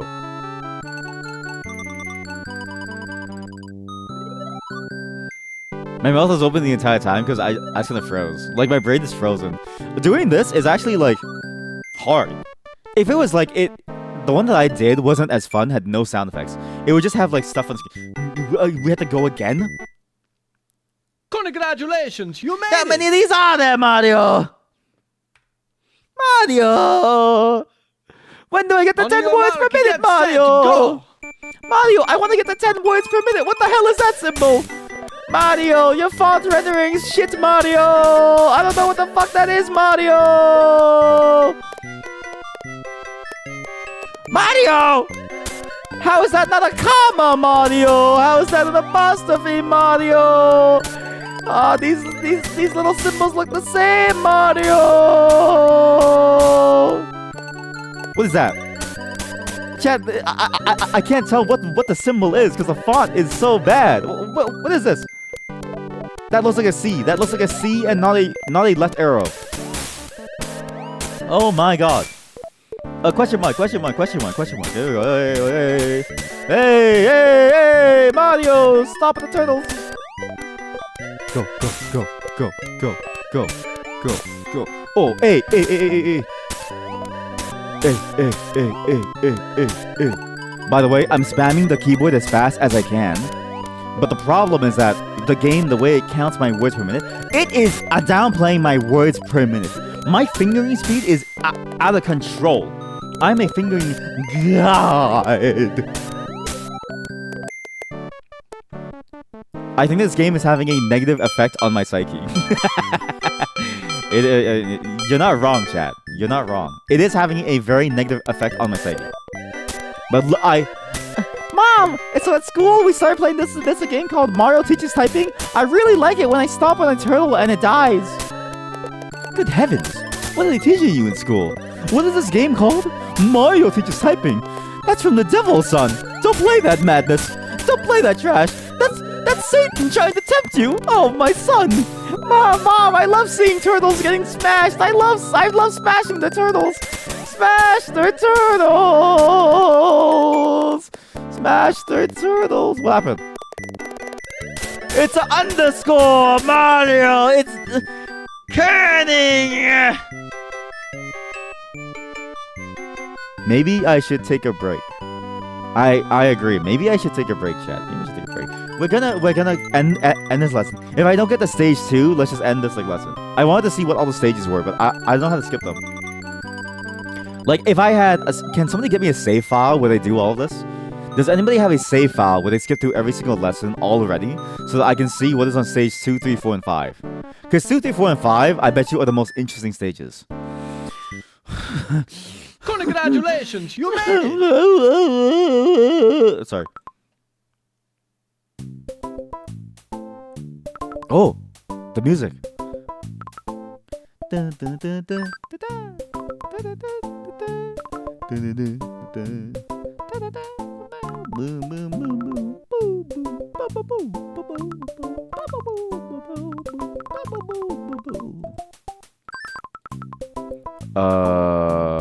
If you're not ready for a world, you must set your goal selected artificially. Okay, wait. We can set goal words per minute at 0. Chat, we might be able to do this. Oh yeah! Oh. 1. Oh no! You're still stuck on level 1! Oh no, chat, you're still stuck on level 1! Looks like somebody's a baby! Oh no! Looks like you'll never be able to leave Mario! That was a really fun time typing with Mario. Yeah, that game made me go kind of crazy, but that's the nature of all typing games. I think all typing games are a little too much. Instead of typing games, we go towards another one. Okay.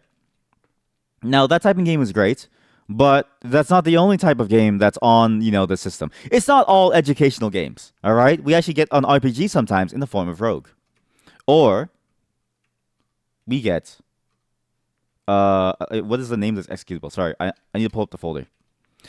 this game, which has apparently spawned off an entire series of shows. I only knew it from the show. I didn't even know that it was a game, but this is apparently where it started from. This may be somebody's dream. Maybe. The window got smaller. How dare you? It's loading. Give it a moment. Give it a moment.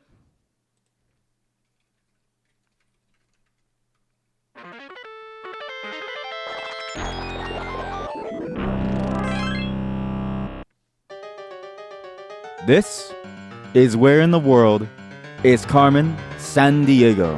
Now, apparently, this spawned a whole cartoon series, and you can see the quality difference is way higher all of a sudden. Like, the other games were more educational and stuff, and sure, it's fine. But this is more about being a full game. What's funny is that this game was made as a game first, and not as an educational thing.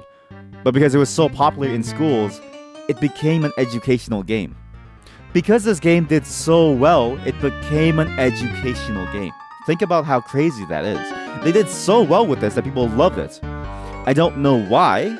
I imagine it's because you get to explore the world trying to find Carmen Sandiego. Let's skip all this, I think. Go right into the game itself. Now, again, I've never played this, so I have no clue what's gonna go on. I just know that it's kind of like a text adventure game, and also kind of like a point and click adventure game too. And apparently, it's pretty cool too. So let's see how this goes. You have a nice fake screen here. Please activate your patented Crime Stopper gadget by turning on your video phone and signing in. How do you turn it on? On. And also more sound effects. Like finally, like a game that actually sounds like something. Enter name. It's all mouse control. That's actually very interesting. Again, fully mouse control games weren't common back then. Back then, all you really had was a keyboard. Apparently, imagine only having a keyboard. Actually insane.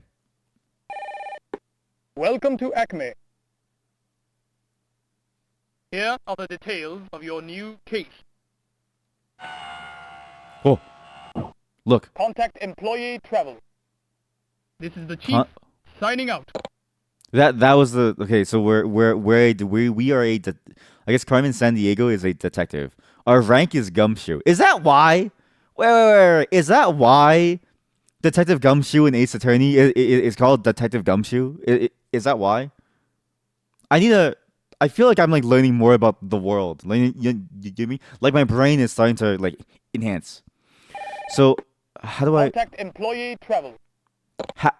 Travel. I want to Contact employee travel. Okay, I can't click anything. Fine, I'll call them. Jeez, we know what to do. Hello, I want to travel to where am I going? Oh, to Bamako. Your reservations have been confirmed on flight 1345 to Bamako. Have a nice day. In 1896, the territory that is now Mali came under French rule and was named the French Sudan. When the French West Africa territories became independent in 1960, Mali was reborn. I see why this game was considered an educational game at some point, because it actually does try to teach you about places. I didn't expect that. Okay, cool. Ask an exchange student, search market, buzz crime net. You students? Are you students? Going to the Cambridge documentary, Gumshoe simply means informal for a detective, aka someone whose job is to discover facts about a crime. Didn't know about that. Also, welcome. Yeah, I had no clue either, but now it makes sense. Now it makes sense why Detective Gumshoe is called Detective Gumshoe. By the way, you missed the part where you died of dysentery. We were playing Oregon Trail. I'm so sorry, but you died, and then actually you got all of us killed. How do I ask an exchange? Search market. I got a love letter. I just clicked on the search market and I got a love letter, written with flowery handwriting in Hebrew. Found at market, filed by Stick, authorized by Major Nancy Martins. Let me ask an exchange student. Yeah, you just thought the name in Eastern is just something silly that I meant. Yeah, because it sounds silly, right? Like it's just like, oh, Gumshoe. Maybe he I don't know, stepped on some gum and got stuck to his shoe. But no, it's pretty cool actually. I wonder what Phoenix Wright means. I want to ask a lawyer. Do you think lawyers okay? Because some people who like get into racing, they started because they played racing games. Some people who get into basketball, they get into basketball because they play basketball games, stuff like that, right? Or like soccer, right? Do you think lawyers get into being a lawyer because of because of Ace Attorney? Like if you ask them, like if you walk by a lawyer and you just whisper Phoenix Wright, is it like a sleeper code? And then they like activate and then all they say is objection. That's an exchange student. He had high hopes to make it to the lowest point of dry land in the world. Wow. You do look interesting. Yes. Buzz CrimeNet. Wait, what? Did I say people get into basketball because they played soccer? No, sorry. Because they played basketball like the NBA games. Can you imagine you play soccer and it's like kind of feel like playing basketball now. And then they go to join the NBA and they join the like Lakers, right? And then during the like new, rising star interview. And then they go, "So, we heard that you got your start because you played games. Which game was it?" "Well, yeah, I was playing soccer, right? And I was hanging around the campfire, and then an anomaly came by and like killed like the 3 other people. And I thought, wow, I really should be playing basketball instead." Okay, back to you, Jimmy. Yeah, that kid looked creepy, very very creepy. Like just something about it. And then I dunked on it. Exactly. And then I dunked on it. Source ID, Acme CrimeNet. Dollars were exchanged for shekels and mailed to a diamond finishing business near the city of Demona. He had a very unusual scar. Okay. What do I do now? More. Send, receive. Cancel, delete. Evidencia. Oh, I need to record these. Oh. I don't even know what this is. I actually don't know what this is. How do I hobby? Mountain climbing. Wait. Well, okay. He wants to make it to the lowest point of dry land in the world. So it's because mountain. It's not it's not mountain climbing then, right? Because mountain climbing, you go up. What skin diving? What the fuck is skin diving? Free diving. Oh, that's free diving. Okay, that's a weird way of saying it. I thought skin diving is like like being a skinwalker or something, trying to like cut someone's like skin out. Doesn't it mean without equipment? Well, I didn't know. Why did I get this dossier? Oh, a dossier. It's like a document. This is our character, Carmen Sandiego, hobby tennis. You don't know either. That's why you're asking. See, no notes. Okay, I don't really know what to do. I'm not really.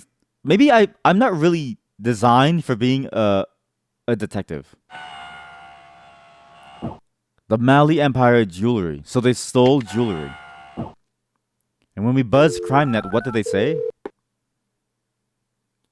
Dollars were exchanged and diamond finishing business near the city of Demona. What if I travel then? No. Warrant. What does a warrant do? What is that? Department. Press send button to transmit evidence. That is a terrifying thing. Oh, like, okay, so once you know enough, then you go and you get them. So I need to find one of these people who live in Demona. Vehicle, black member motorcycle, hobby, mountain climbing. Oh, so you're matching it up with the dossiers. Okay, so you're matching it up. So we know he likes skin diving. So it's not any of these guys. Where are my skin divers? There's a lot of people. We need to find the exact person. Nope. Ex-professional hockey player and gambler. Tattoo of mermaid, loves seafood. No. Lee Nam Mi. Okay, Armadillo. That's a good name. Loves mountain climbing. These are not the people. We need somebody who loves the skin dive. They want to go low, not high. Mountain climbing. Honcho 1250. Oh god. I can see how like this could be fun actually. Cuz it's like you just like to you need like to figure it out on your own. A vehicle skateboard. Yeah, actually, why is it vehicle skateboard? Vehicle skateboard.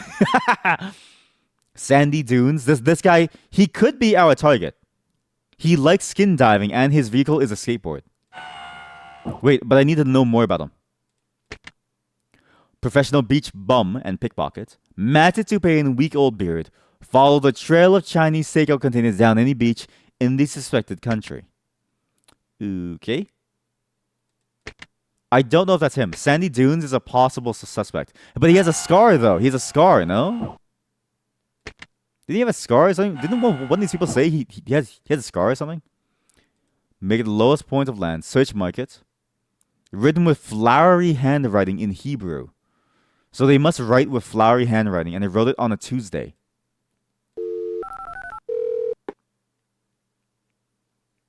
He had a very unusual scar. Lowest point of dry land, so no diving. Oh, you're right. But what hobby involves going down low? Croquet, mountain climbing, skin diving, or tennis? I mean, if you're playing tennis, then your life has gone really downhill, I think. But he does have a scar. He needs a very distinctive scar. I still think it's skin diving. Disgraced nuclear physicist stooped over due to weight of her semi-previous beaded necklaces. Loves pork rinds, jelly beans, and cherry-flavored Pez. I love Pez. Like actual factual. No, was it on cap? No God, for real. Something about like just solid sugar does me good. Reported to have a tattoo, owner of a yogurt bar. Wait, isn't that just like Amy's Bakery from that one Kitchen Nightmares episode? Skateboard, skin diving, blonde, green. Street vendor and con artist. Ragged scar on chin from repeatedly cutting himself while shaving. Eats lunch at the nearest Mandarin restaurant. Why does everybody love Chinese food in this universe? Like, I get why. I love Chinese food. Okay, so he's blonde. He has blonde hair, green eyes. Drives a skateboard. Blonde hair, green eyes, drives a skateboard. Male, blonde hair, green eyes, drives a skateboard. Has a scar. Loves Chinese food. Everyone loves Chinese food. And a third other people do their commutes on skateboards. Exactly. This universe is basically just, your average metropolitan Chinatown. Basically. We're gonna send it in. I think we've got our guy. What's his name? Warrant Department. Press send button to transmit evidence. Let's go. I believe. Warrant issued. Arrest Sam Monella on site for the theft of Mali Empire jewelry from Mali.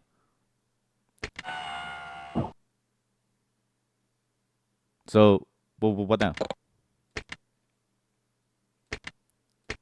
What do I do now? Do I wait?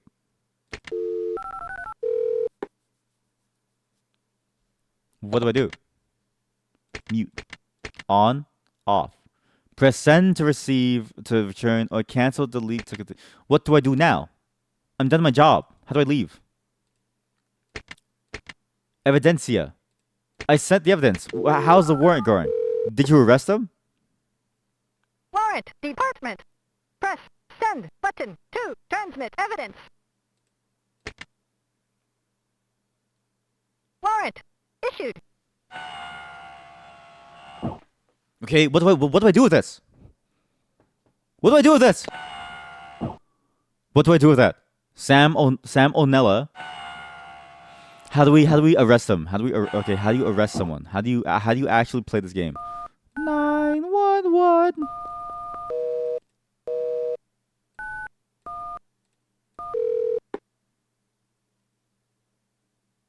If it's a real emergency, you had better find a real phone. What do I do? I need to go back. What was my place of operations? Where did I start from? So I'm in Mali now. Wait, you need to find where they live. Okay, so now you need to go to where they live. I get it now. So where do they live? Street vendor and con artist. That doesn't tell me anything. Where does Salmonella live? Wait, but when Bamako? What's my job? What's my job? Huh? Bamako. The Mali Empire jewelry. I don't understand. What are you supposed to do? Mali. Capital Bamako. Okay. USA. I wish to go back to the USA. Chief? How do I call my chief? Travel. Okay. Exchange. Wait. What was the other? What was this one? Flowery, written with flowery handwriting in Hebrew. Ask exchange student. What does he say again? Make it to the. Okay, so now we need to go to the lowest point of dry land. Oh, okay. Sorry. Now I understand. What is the? So it's either Jerusalem because of Hebrew, or he went to Rio de Janeiro because this is the lowest part of the map, the lowest part of dry land. Technically not, because you can go even lower, but for the sake of the game, that's as far as we can go. So let's go to Rio de Janeiro.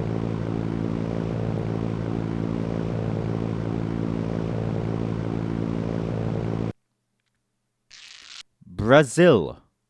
Once a Portuguese colony, is the largest country in South America.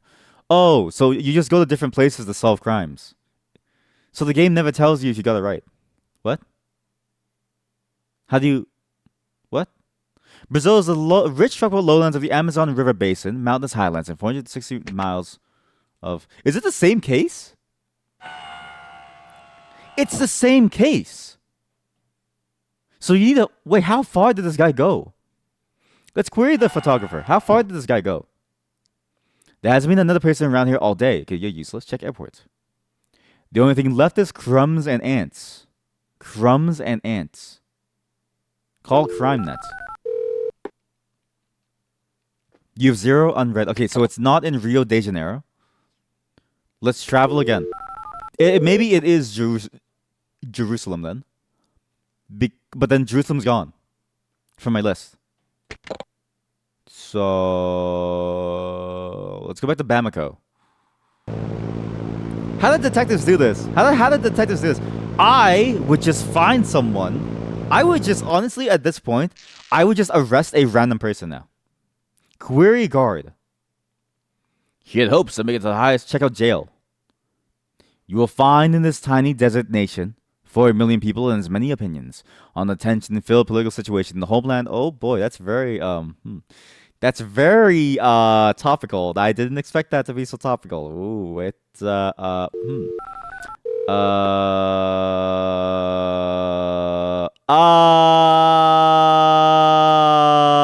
subject flying a ruse intended to confuse both Jews and Druses. He has shadowy colored hair. Okay, let's continue. So it wasn't Sam O'Nella. Sam O'Nella has been ruined because Sam O'Nella had blonde hair. That's interesting. Yeah, that's interesting. You'll be sorry. Has a crosshatch scar. Delivers singing telegrams. Usually Carmen's communicates to covert contacts. So is he bad or is he good? He helps me. What if I just assume it's him? So wait. So what is our evidence? He's trying to cause. Okay, this is. Why is the first mission the most topical thing that is happening today?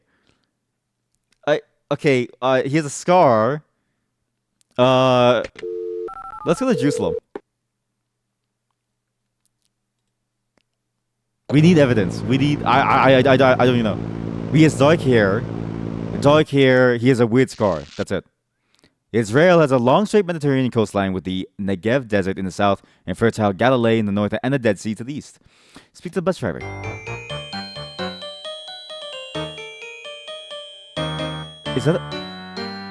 That's not a bus driver.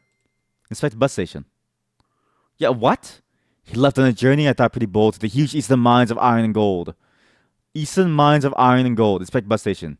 The scheme, which I have already sent, is foolproof 100%. You'll be driven by van to Uzbekistan. I'll meet up with you in Tashkent. Uzbekistan. Suspect has applied for a job as a boatman on the Volga. So to the east, the land of iron and gold is. I don't know how to play this game. Chat, we're never gonna solve this like crime. We are not gonna solve this like crime. There's no way. Manila, the largest city, is the industrial center of the Philippines, which is largely an agricultural nation. The islands are also rich in natural mineral resources. Asking musician. I wish I had something to tell you. Search Park. Poster of the one-eyed Viking tortoises. Ring crime net. Has been disconnected. Okay, well, what do I have so far? You have to remember every single thing. You have to remember every single thing. Okay, wait. So he went to Tashkent as Uzbekistan, went east to the land of iron and gold, wants to go to the lowest point of the world. Something works on the Volga. Is trying to do something in Jerusalem. Maybe Dar es Salaam. These flights don't make any sense, by the way. The United Republic of Tanzania was formed in 1964 by the Union of Tanganyika within the island of Zanzibar. Let's question these students. Are you lost? Investigate campus. Roadmap. Ring crime net. I'm getting more and more off the beaten path, chat. How chat?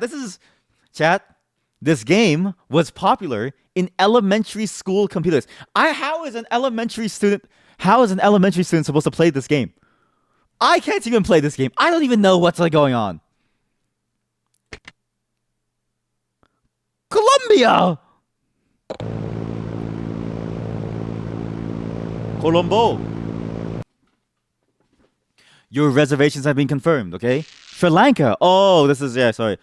Colombo. Yeah, in Sri Lanka. Once called Ceylon, was controlled by the British Empire for nearly 200 years. It gained its independence in 1972. Ask a translator. Please don't bother me. I have a terrible headache. Wow. That's an image, all right. That is an image. Huh. Check out market.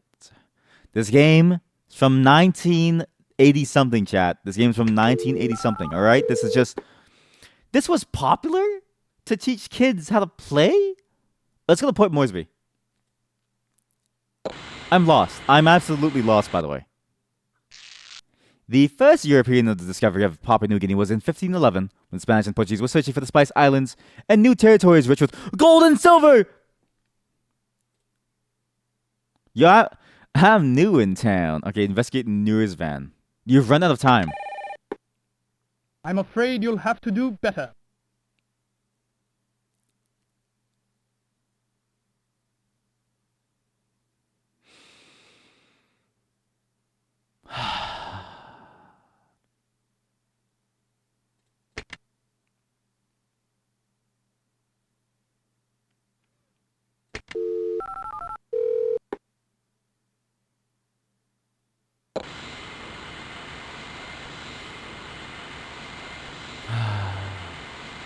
I let him get away.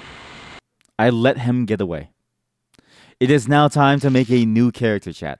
Because I don't want my record to be shown on my old name. So this is, okay, no joke, this is why my name is V-Stick. Right? Because if stick thing is taken, you then say V-Stick thing, right? Because you're virtual. There we go. So you just add more letters. Or you do XX, right? Same thing.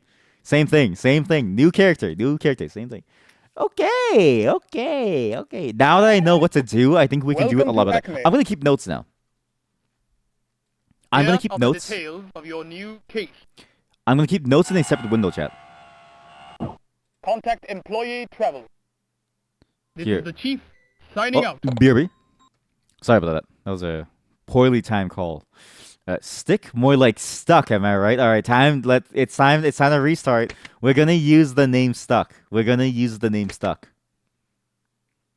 see the intro again, chat. Let's just see the intro again. Let's see how cool it is.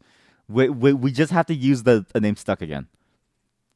In the meantime, I can set up the text editor to make it work here. Let's see. Okay, don't do that. Do this.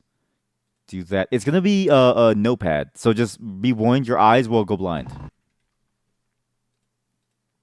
You will go blind.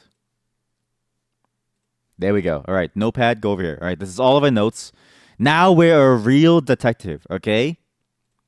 The gumshoe. Okay, well, the text is so small that you wouldn't even be able to see it. My God. Sorry. Chat, let's solve a crime. My name is now Stick. On. And you only have a couple days like this. How is an elementary school student supposed to do this? This is madness. A shift. Stuck. My name is now Stuck. There we go. I'm stuck. The Gumshoe Records. Registering your location on the Acme Satellite Network. Yeah. Welcome to Acme. Here are the details of your new case. I don't know Contact employee what travel. I'm doing. Good luck.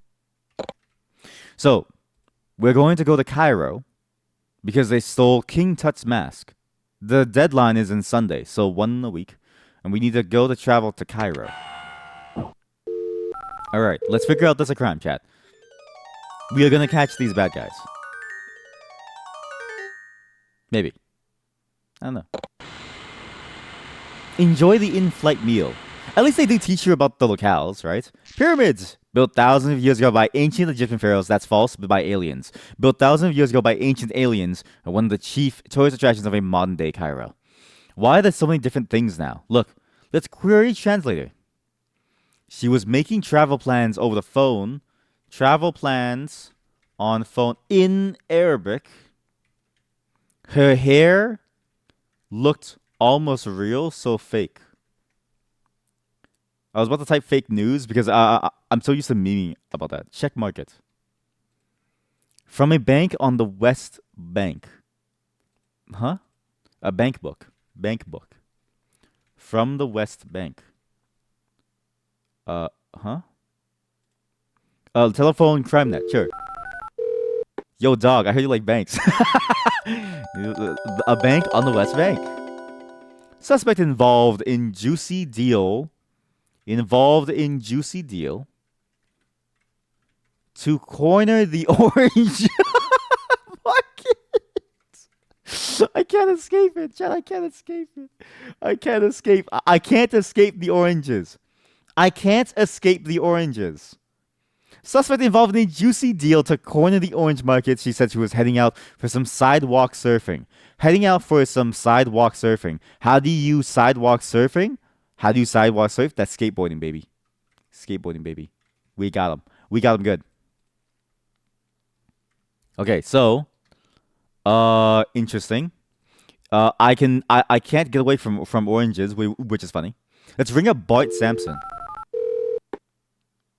She mentioned she liked fajitas. Thank God it wrote down it subtitled what he said. If you had to listen to that, I don't think you would be able to hear it. So, she likes fajitas. She's trying to illegally deal with oranges. Travel plans on phone in Arabic. Am I supposed to racially profile? Chat. Wait. Chat. Look at the dossiers, okay? Look at what it says. Let's say Robin Banks. He robs banks, right?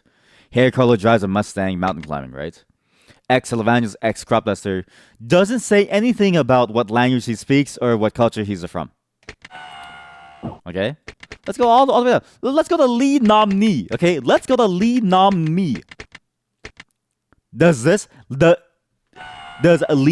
Mi say anything about her, thing? Dog trainer and prima donna dresses for crime like it's a night out on the town. Cascading curly black wig. Can train any dog to make her favorite enchiladas verdes. It doesn't say anything about her race, her culture, or her language. Am I supposed to racially profile somebody who can speak Arabic? This game teaches children how to racially profile. What do I do? I don't feel so good, Mr. Stark. I don't feel so good, racially profiling people in a video game. Oh no. Okay, let's see if we can find someone just off of the things we know, okay? Let's ignore the Arabic. We ignore the Arabic. We only look for fake hair, sidewalks, so surfing, and fajitas. Okay? Fake hair, skateboard, fajitas. Okay? I refuse to racially profile someone. And also, it's a she, so it is a woman. So, I can't even, like, think of names. Honestly, Robin could be anything.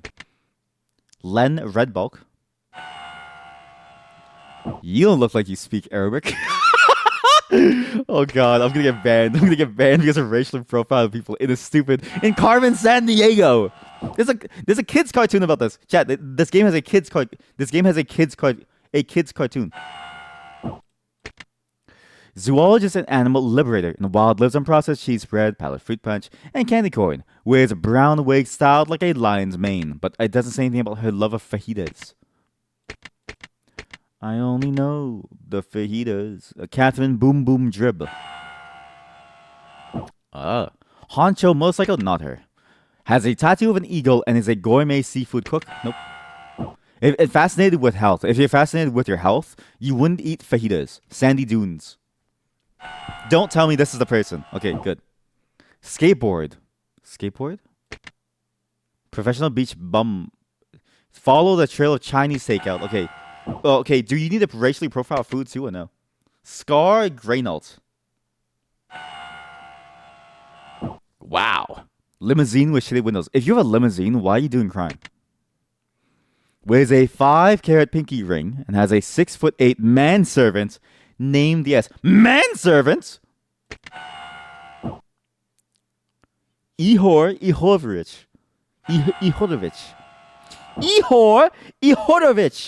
How do you think they got the limousine in the first place? You're right, chat. Through a life of crime. Occupation. Pretender to the Tsarist throne. Other.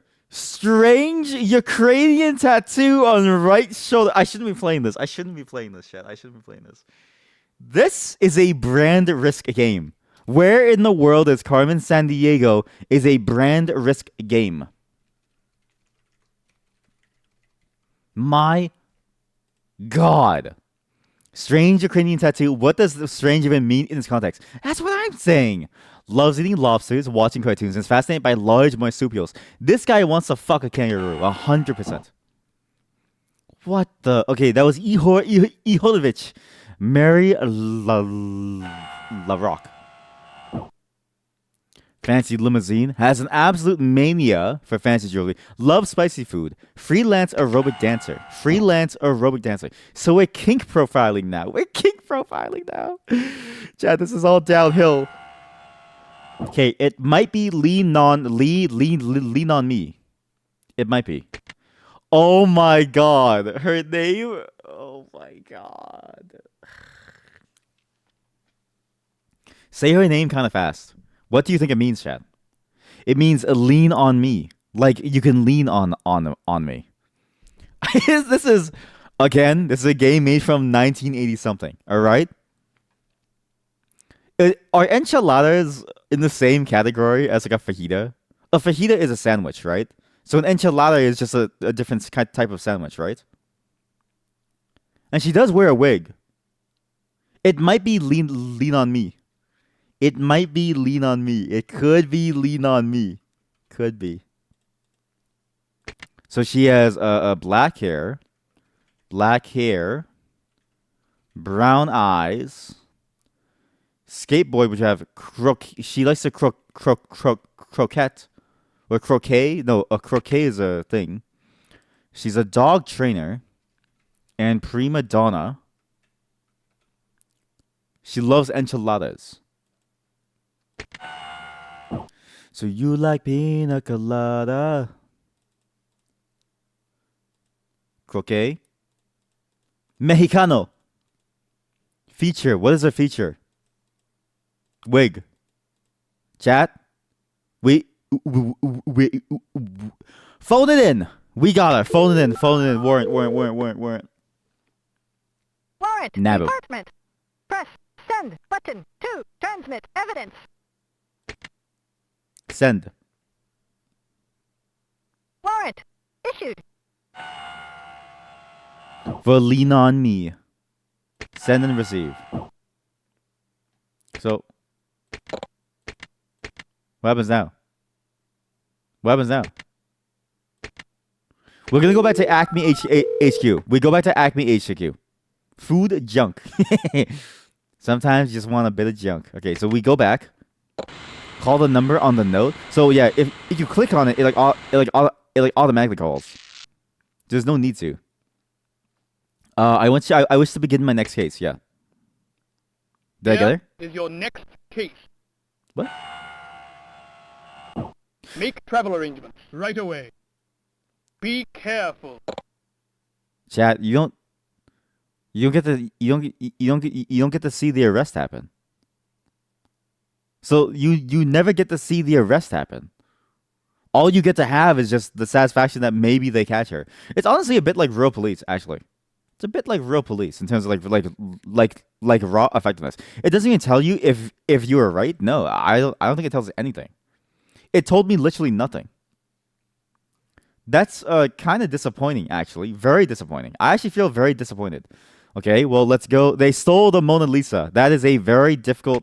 I don't believe that they were able to steal the Mona Lisa. That must have been impossible. Again, to want to remind people, this game was made in 1989, as Wikipedia says. We are going to Paris. Paris, the capital of France, has long been an artistic and cultural center, attracting writers and artists from many nations. France is also home of the world-famous Eiffel Tower. Bienvenue. Speak to translator.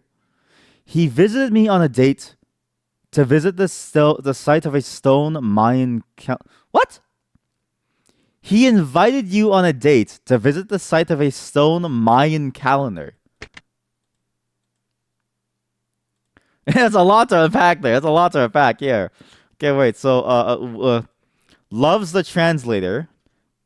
Can we falsify a warrant to get the translator too? And took them on a date to see the Mayan stones? Huh?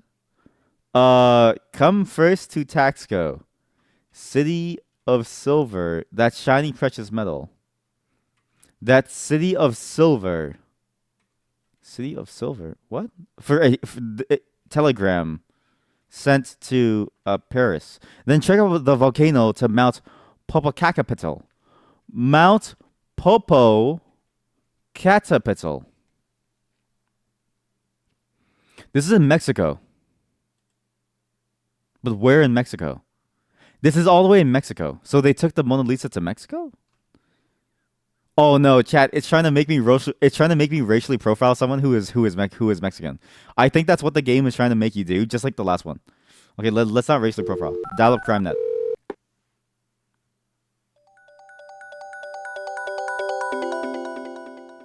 Suspect involved in slick plan to con victims into injecting pesos in oil wells.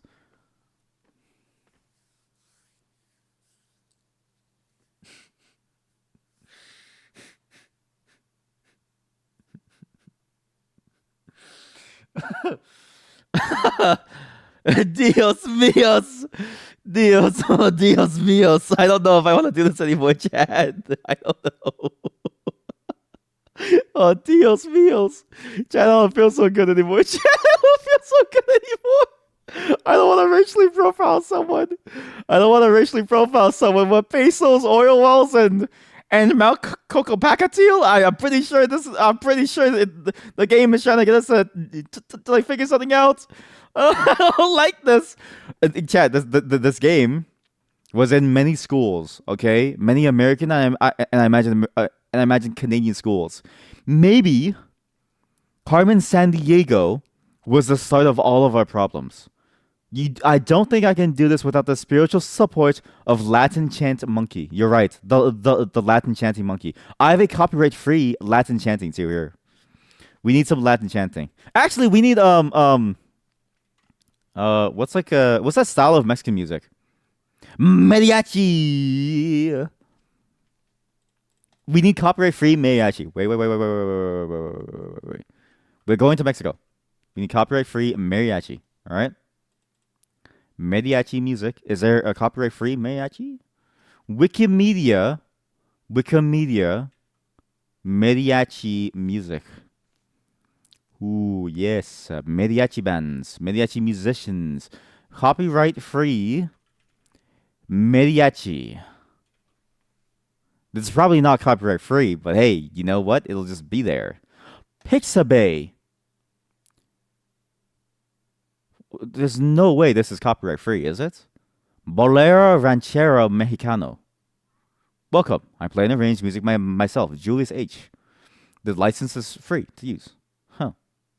Let's try this. Let's just listen to this, okay, chat? Let's listen to this.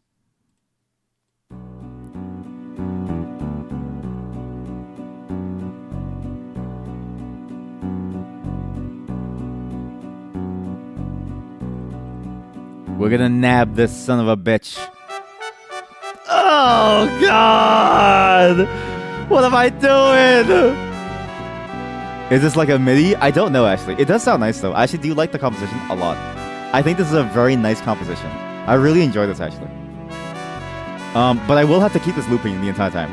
Okay, chat, let's figure out where this son of a gun is. Okay, so suspect involved in slick plan to con pesos into oil wells. Okay, sure. Con pesos into oil wells. This tells me nothing. Who am I supposed to find?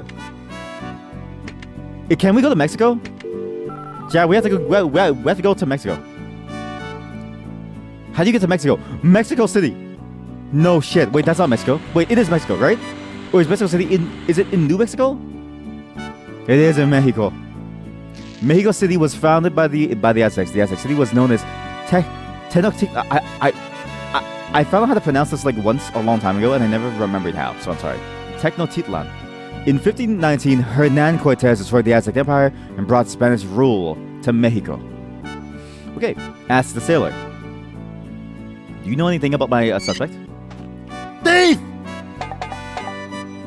It's the oil, chat. It's the oil. He said though he wanted to buy a ship to sail around the world, so he's into sailing. Okay, loves seamen. Loves seamen. Evidencia. The end of the message remains on his answer screen and says, "Here's to the health of the British Commonwealth." So now he's British. Here's to the health of the British Commonwealth. Oh my God, he's a British LARPer. He's a British LARPer. Either he's a LARPer or he's framing people. I need to download this song so it plays on loop. Give me 1 second. I know this is weird. I know this is a weird segment, but we have to do this now, okay? Every single thing that we have points to this being somebody in like Mexico trying to steal the Mona Lisa and put some scam. Why does this game make you racially profile people? I don't get this. Mariachi.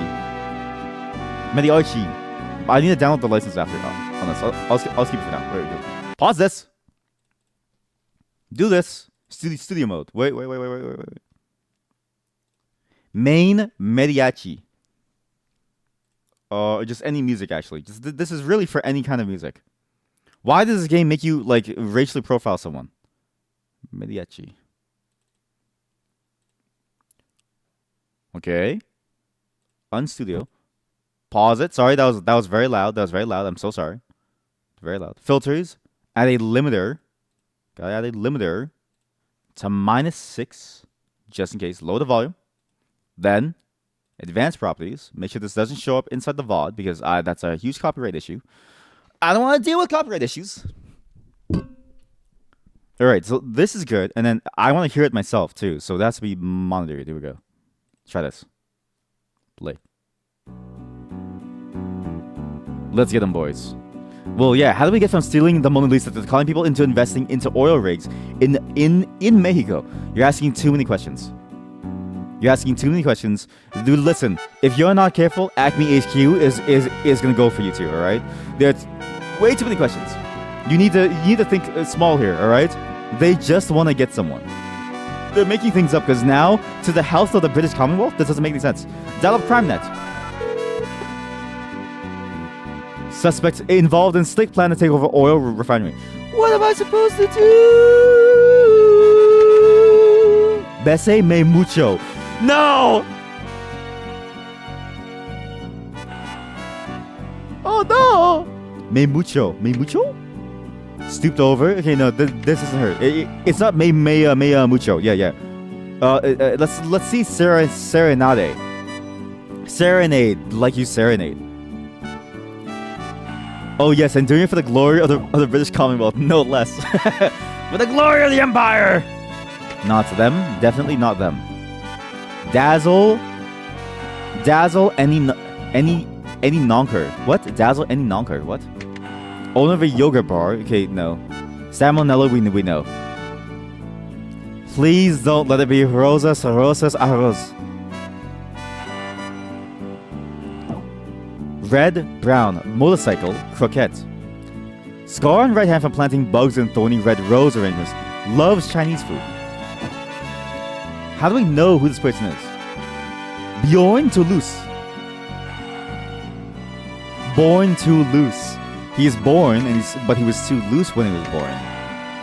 So we need somebody who's a scam artist, right? You'll be sorry.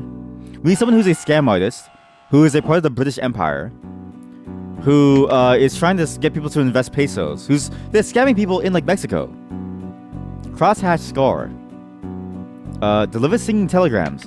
Okay, that's not a singing telegram. Wait, it was a singing telegram, wasn't it? Maybe it is. You'll be sorry. Maybe it was him actually. Wait, because the telegram that he sent back in the original city in Paris did have like a singing sort of like tone to it. Lunch consists of Twinkies, cherry cola, and onion rings. Maybe you'll be sorry because the telegram had sing-songy words. Okay, Lady Agatha. Okay, there's only one thing left. Lady Agatha Wayland. Dengby Roadster. Reader of upper-class English mystery stories. Oh, we found her! English mystery stories. Has a diamond ring the size of a grapefruit. Speeds to the countryside looking for great Mexicano restaurants. Here's to the health of the British Commonwealth. But it's a he though, not a she. It's a he. Because everyone said that he. You want some cherry cola now, damn. Now I want cherry cola. What if it's me? Chat, what if it's me? Fast Eddie B. What was Fast Eddie B? World-class croquet player. What? I thought it was like crocheting. Leaves a diamond stick pin at the scene of his crimes. Fast Eddie is an impeccably dressed jet settler and loves Mexican food. Okay, so it also could be Eddie B. Fast Eddie. What's your name? Fast Eddie B? Fast Eddie B. Eddie B. Fast. Yeah. Nick Brunch. We need to travel to one more place, I think. We need to go to Britain. How do you get to Britain from here? Let's go back to Paris. If we go to Paris, we get some evidence. We might be able to get something. Okay, now we need Parisian music. Does anyone know what is like a Parisian style of music? Parisian music. Autumn in Paris. Perfect. Let me download this. Okay, let's just download this. This is free for use again. We'll download this as well. Good. French background music.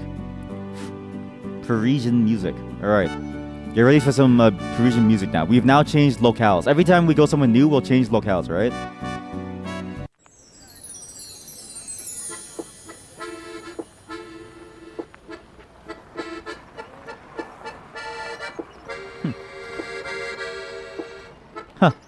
So it's very interesting. It's a very interesting song. Yeah.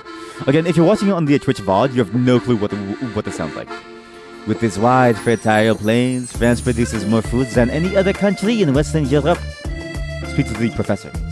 It's awfully busy around. I haven't noticed anyone suspicious. Inspect university. For ET, call CrimeNet. Your telephone bill is past due. Okay, we need to go to the British Commonwealth. We need to go to the British Commonwealth. The alien, ET, the alien. they're here, the family tree. I think it's Fast Eddie B. Okay, Robin Banks. So they have to like Mexican food. Ex-televangelist likes Mexican food. I think it's Fast Eddie B.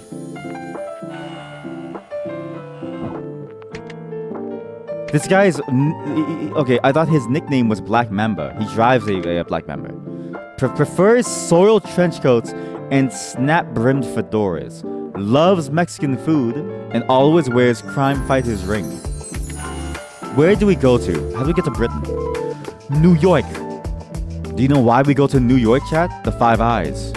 Right? Five Eyes realize five lies, right? Five guys. Oslo. Isn't Oslo in Britain? Or is that's not in Britain, right? That's like Sweden or something. That's in Germany. Norway. Norway's national sport is skiing in rural inland areas where snow covers the ground for much of the year. People use skis to travel from one place to another. Is that true? Norwegians, is that true? You ski to your neighbor's place? Is that true? I feel like this game. I don't know. Ask a docent. Am I lost? I am. Search museum. A Dear John letter. Phone crime net. Sorry, we need Norwegian music. Norwegian folk song. We have a Norwegian folk song. Norwegian folk song. We are no longer in Paris. Now we have a Norwegian folk song. Let's listen to this one.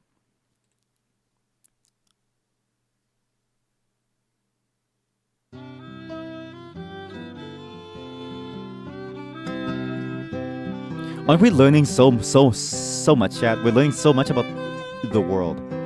I'm just gonna call it. I'm just gonna say it's me. What do I like? What does Carmen Sandiego like? Hobby tennis. Former spy for the intelligence service of Monaco. Never appears in public without a ruby necklace. Great fondness for tacos. I think it is me. It's over. I'm the real criminal, chat. Alright, let's phone it in. It's me. Let's phone it in. Let's phone it in. We know who it is now, chat. It's me. So, brown hair, brown eyes, 1939 Packard, so car, tennis, ruby necklace, jewelry, and Mexican food. It's me. It's 100% me. It's over for me. Female, hair brown, brown eyes. Hobby is tennis. Food, Mexican. Feature, jewelry. Vehicle, convertible. Yeah. Let's call it. I would say issue an arrest warrant from Norway. Warrant, department. Press send button to transmit evidence. I could barely hear him. Sorry, it was way too. The music was way too loud. Send. Warrant issued. Arrest Carmen Sandiego on site for the theft of the Mona Lisa from France. Chat, was me all along, chat. I was the criminal all along. Let's phone it in. Let's go back to HQ. Let's phone it in. Acme headquarters. Where's Acme head in San Francisco? What's San Francisco music, chat? San Francisco music. I don't know what a good San Francisco song is. We'll keep the Norwegian music for now. Send. Here are the details of your new case. Well, okay, let's just try to skip ahead. Right away. Because Good luck. I think you never know if you got it right. I literally don't think you ever know if you got it right. I don't even know how you would know if you got it right, ever. Contact employee travel. So just let me leave. It's weird. Yeah, it's weird, right? You would think that the game would allow you to know. Because the whole point of doing it is that you would know if you're right or you're wrong. But I guess they don't really care about if you're right or you're wrong. I can see why this game has more educational value than like gameplay value. Because there isn't really much of a game. There isn't really much of a game, right? It's mostly almost entirely about like to figure out what's like going on and then just hope that it's right. I mean, you mean in the first run he specifically fired me. So that's because I took too long. So you only have until Sunday in game to get it all like done. But I think that's all I can really stand on this game because honestly, there's no payoff, right? Like you get close, and there's no payoff. There's like never payoff. You never finish. That's the thing. You never finish, so it never feels good. If you could finish, maybe. But since you can't finish, it doesn't work. But it's a solid game. It's an interesting game. It's a very interesting game. We're gonna go back with send and receive. Details of the case have been saved for future retrieval. Yeah. Very interesting. Was missing a lot of things though to make it work. But hey, that's all for Where's Carmen Sandiego. There's one more old game before we finish the old game segment. Then we're gonna do another segment that's a bit interesting as well. But this old game is less old, and I don't even need DOSBox for it. So DOSBox can die. We are now free from DOSBox. I do need a browser though. And this is going to be a very interesting game. This is a roguelike. So we played the original roguelike, right? We played that and we had a bit of fun. But now we're going to play one of the newer roguelikes, which has had more time to cook and grow from its sort of like predecessor's initial design, which honestly was a bit lacking here and there. The design of its predecessor was a bit lacking, right? It was very annoying to play. There wasn't really much ways to play, and there weren't many classes to change into. Well, this one's very different. This is Dungeon Crawl. Okay, it lost the window. This is Dungeon Crawl Stone Soup. Now, the reason why we play it in the browser is because I can download it, but in the browser, it has everything set up for you to connect to an online server, which means that you don't get to play with me. But you can actually join my game as it's happening live and watch me play. I have an account, so I need to sign into the account, so I can't show you yet, sorry. New York. Let's play on New York. I should have an account here. I think. Give me a password manager. Open you up. Username is that. Password is this. Password ABC123, and I'm in. I'm in, baby. I'm in. Which means that you get to come and join me as we play this. Now this game has no music, so actually let me figure out what's like a good song here. I think I know what song to go for, actually. We use some Skyrim background noises. Here, Skyrim Dungeon Ambience. There we go. Yeah.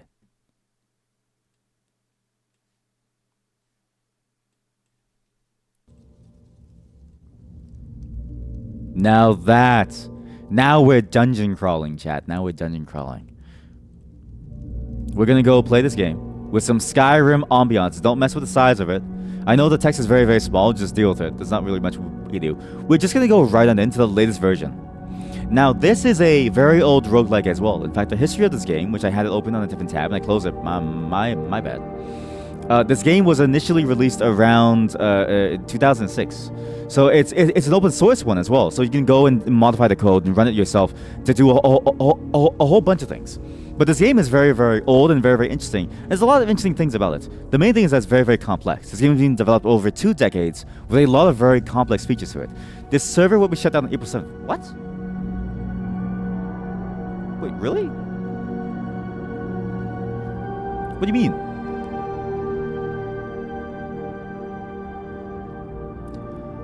This crawl server will be shut down on April 7th. Please make sure your games are wrapped up by then, and thanks for playing. This is the only server that is closest to Canada.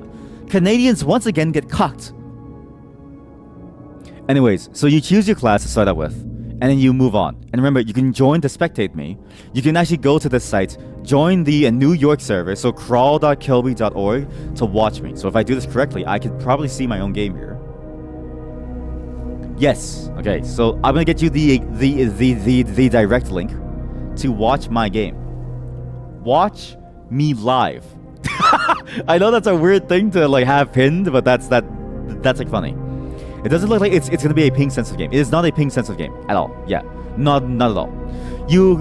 It's roguelikes are trend based, so all you need to do is you need to just transmit the action that like happened and recreate it on the client machines. It's why it has a spectator function that like works.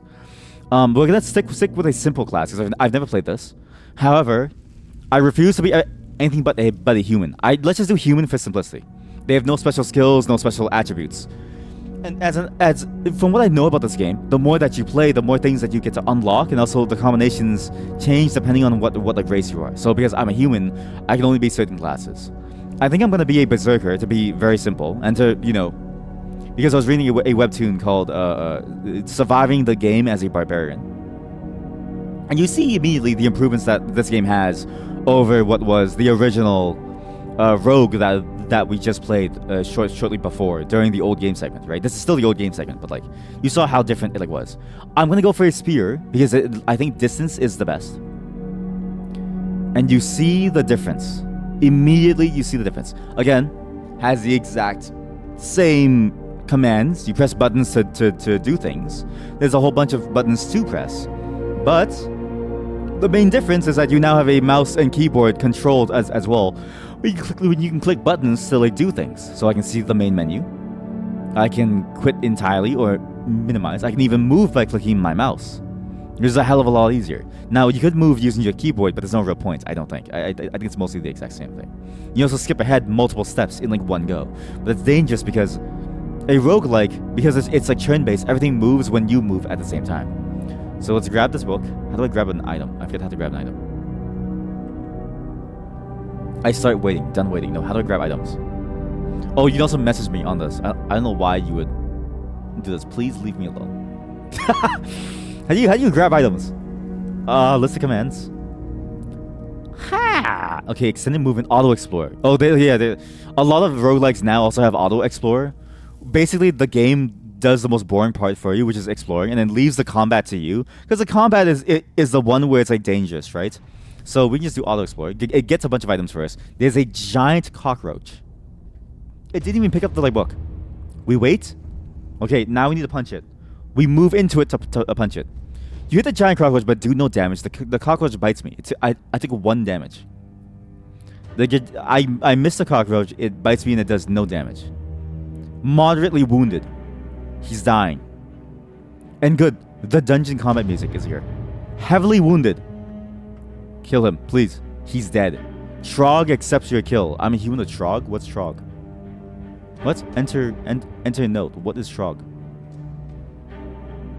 List of commands. How do we pick up items? Find items. Control F. Control F? Pick up items with comma. Also G. That's the button. G. It's the G. It's the G. Yeah. Okay, so G. You pick up a book of minor magic and begin reading. We now have the spells Magic Dart, Blink, and Call Imp. We have Call Imp? What? How do you cast spells? That's sick. Wait. M. Yo. Level 2. Let's try it. You're 2 experienced. God damn it. Wait. There's armor here. 2 stones. Okay, how do I wear items? Okay, I want to wear my plate armor. Now we're stacked. Chat, we are huge. Alright, so now we gotta go. We continue onwards. Let's explore this place. Oh my god, there's an ectoplasm. I killed him. Who is Trog? Who is Trog? What is Trog? I'm assuming Trog is my religion. Cause as far as I know from D&D stuff, barbarians do worship like a god of some kind. Religion. Number of gods. Depending on the background. Some sort. How do I know my god? So you have to choose your background for a berserker. Yeah. If you'd like to start your game with a religion, choose your background from Berserker Case Knight. Okay, so I do have a religion. How do I know what my religion is? How do I see? Show religion screen. Okay, let's see religion. Trog is an ancient god of anger and violence. Followers are expected to kill in Trog's name, especially to slay wizards. We hate magic. We hate magic users. In return, worshippers of Trog gain the ability to go berserk at will in combat and will be granted assistance in the form of powerful weapons and mighty allies. Yo. Followers are absolutely forbidden the use of spell magic. Favor, he's aware I'm an angry troglodyte. I can't use magic, by the way. If I use magic, he will kill me. Okay, so if we kill living beings and stuff, he's happier. And his skills are not affected by the invocation skill. Trog will extend the duration of their berserk range on the killing foes as we get better and better and better at it. We also rapidly heal while fortifying our willpower, and we later gain the ability to call in powerful raging allies. even getting weapons. He hates when we memorize spells. Oh shit. Oops. Or we use pain-branded weapons. He does not appreciate abandonment, and if we leave him, he will kill us. Trog's wrath is incandescent. Offenders find themselves swarmed by berserkers from packs of bears, who for the most powerful, mobs of giants and trolls. There's a lot of reading to do, but you see like how much quality there is compared to what Rogue was, right? Again, Rogue, the original roguelike, all the way to like this, it's a whole different game. Obviously, it's a whole different game, but it's almost like a whole different like thing almost. Where's the bat? Oh my god, it's a Castlevania bat. Chat, the bat keeps running into me. He accepts my kill. Like, even look on the top right. Look very closely on the top right. I'm gonna zoom in. There is a noise meter. So if you make too much noise, things are gonna find you too. Like, that's pretty impressive for like, you know, what this game is. Even for 2006. And you see the depth of this game. There's a lot of things to like do even. Hit the goblin but do no damage. Okay, it's fine. We can kill him. We now have a club. Is it a pain branded weapon? Oh my god, I'm sorry. The music is sold out. Sorry. Lower. There we go. Lower. High notes are too high. I'm guessing I. I is inventory. What is a club? How do I inspect this? A heavy piece of wood. While clubs are rather primitive weapons, bashing someone's skull in with one remains a very popular and effective means of dispute resolution. Base damage 5, base attack delay. It's a mace weapon. I have always been fond of the West African proverb. What? What does that? What? What? Chat, every game that we played today has been a very... Listen, these are old games, alright? Back then, things were weird, alright? Speak softly and carry a big stick. You will go far. If I had not carried the big stick, the organization would not have gone behind me. If I had yelled and blustered as Pancreas and a similar dishonest lunatics desired, I would not have had 10 votes. Theodore Roosevelt. Why is this here? This is... you mean Theodore Roosevelt went down in these dungeons too? What the fuck? Okay, well, we have skill. The weapon's minimum attack delay is reached at skill level 12. Okay, so the more you use a skill, the more you use something, the better you are at using it, the faster you can attack. I should stick with my spear then. For my god, Trog has given me the ability to use spear. Yeah, why is a fantasy RPG quoting Roosevelt? Exactly, right? It just seems weird to quote Roosevelt, of all things, in a fantasy RPG. I guess maybe it makes sense if, like, because you're the player, but at the same time, it's like, huh? It's a very, like, huh moment. Like, if you type, if you type UUH or capital HUH, that's the exact emote that I expect.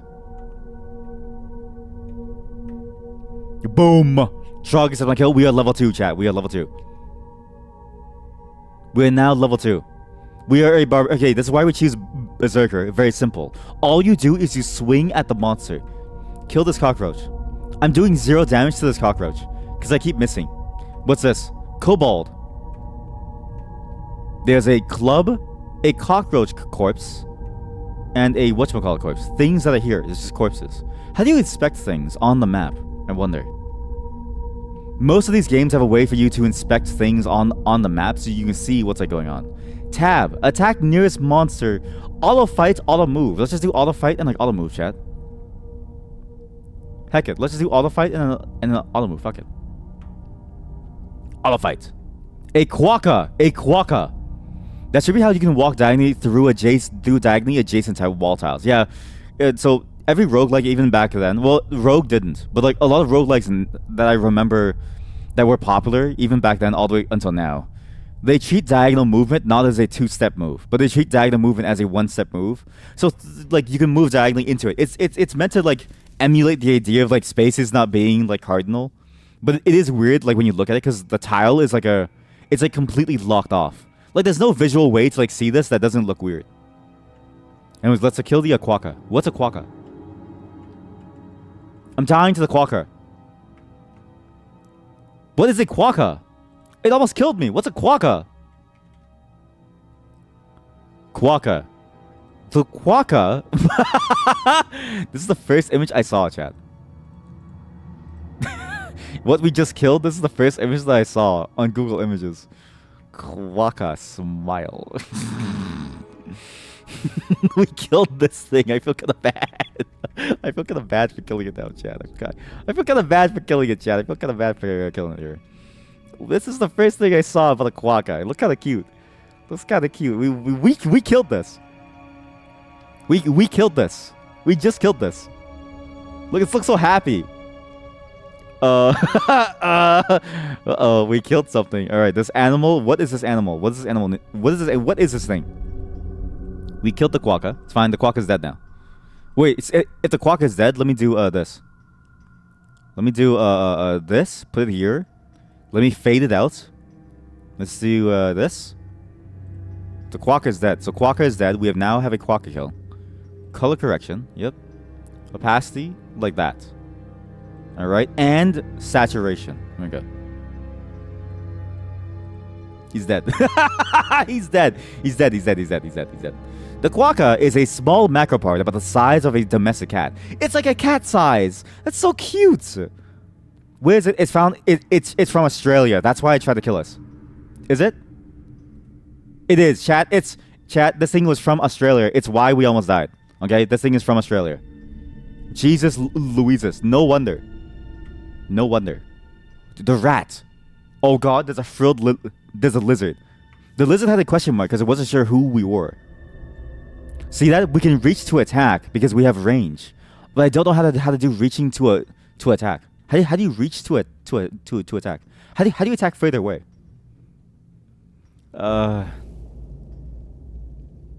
Attack with a weapon V. Reach. Oh, see that? You can reach all the way up there, chat. Look at that. All the way up there. The floor. Sorry, that's not what I wanted to do. Cool.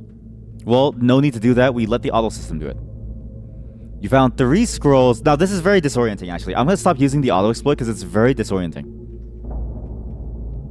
I think we do it piece by piece because I get lost very easily. Oh, that's a lot of people. Oh God, that's a lot of people. I can reach, attack. A short, impatient, and unfriendly humanoid. Goblins first appeared only a few years ago, but are now remarkably numerous. Sadly, no number of raucous humanoids will put them in a welcoming mood towards adventurers. Reach, attack. So now we attack, attack. Reach, attack. We killed the kobold. Reach, attack. What's that? Endoplasm. I wish to examine the endoplasm. A glob of gray sludge that has somehow developed a rudimentary awareness and limited motility. Periodically draws heat from surroundings to sustain itself, freezing enemies unfortunate enough to be adjacent at the time. It is immune to acid and it can see invisible people. That's kind of broken, is it not? That's kind of broken. I feel like that's kind of broken. Seahorses floundering in the slimy mud toss up their heads and dash the ooze about them. A poem by John Dryden from 1678. Why is this here? I don't understand why these poems are here. Who are you? Hobgoblin. A larger and even more ruder goblin. Hobgoblins are perfectly capable of wielding weapons, but most prefer to beat their opponents to death with their bare hands. What's the quote? Let's see the quote. A foolish consistency is the hobgoblin of little minds, adored by little statesmen and philosophers and divines. By Ralph Waldo Emerson. Essays, the first series, Essay 2, Self-Reliance from 1840. Why are these here? In my fantasy game. The cockroach is making... Uh-oh. Cockroach is in. The cockroach is now a part of the fight. Good. Hobgoblin down. Hobgoblin down. Okay, good. Clear. We are safe. Okay, what is this? Items here. What does that mean? Oh, there's 2 daggers and corpses. Okay, we take both daggers. We accept. What's over here, though? Short sword. Pick that up. Now, we're not going to use these, but I think it's handy to have to throw. I keep pressing the explore button by accident. I'm so sorry. It's very disorienting. But now we... Okay, I'm frozen. Level 3. Oh. Do we increase strength, intelligence, or dexterity? I don't know what these stats do, actually. I'm going to go strength. Because we are a barbarian. Times 2. What are the stats? What do stats do? Attributes and stats. Okay, stat area. Helper. Strength increases your damage with melee weapons except for long and short blades. With unarmed combat and with throwing weapons, Dex increases your accuracy with melee and ranged weapons, and your damage with ranged weapons and long and short blades. Are blades? That's like daggers, right? I'm hoping it's not spears. And it also affects your ability to dodge attacks. You're effective with shields, your stealth. I should maybe get more dexterity, because a barbarian that's built around being a tank is fairly handy. Fairly handy. A pesky little marsupial that is a bit like a rat, but not quite. Hamlet drawing his sword. How now? Rat? Dead. For a ducat. Dead! Stabs through the Oris. Why is this quoting Hamlet?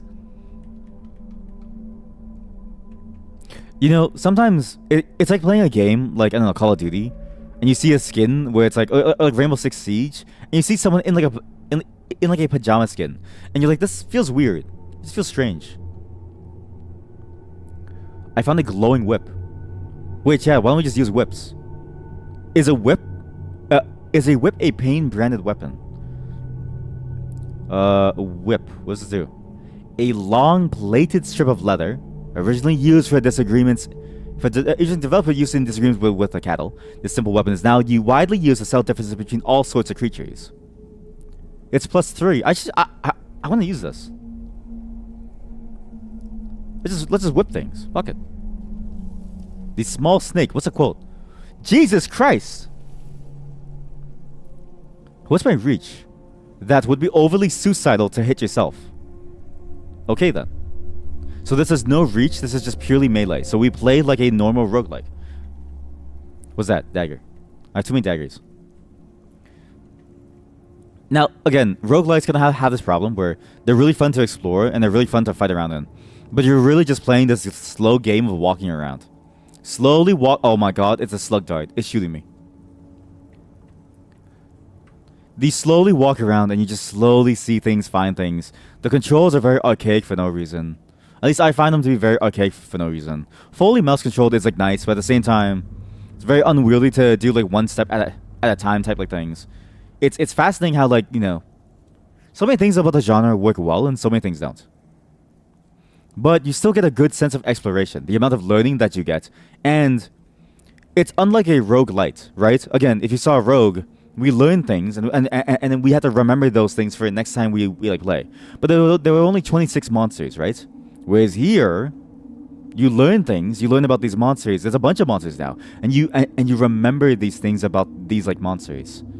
So based on my rating 6, based on my rating 10, but more in encumbrance, we just need to get more dexterity. And that's a very important thing, I think, to have in a game, but that most games can't do, right? Roguelikes, I think, do a very good job of letting your knowledge guide you in future playthroughs and letting your growth of knowledge be the thing that gets you better at things, right?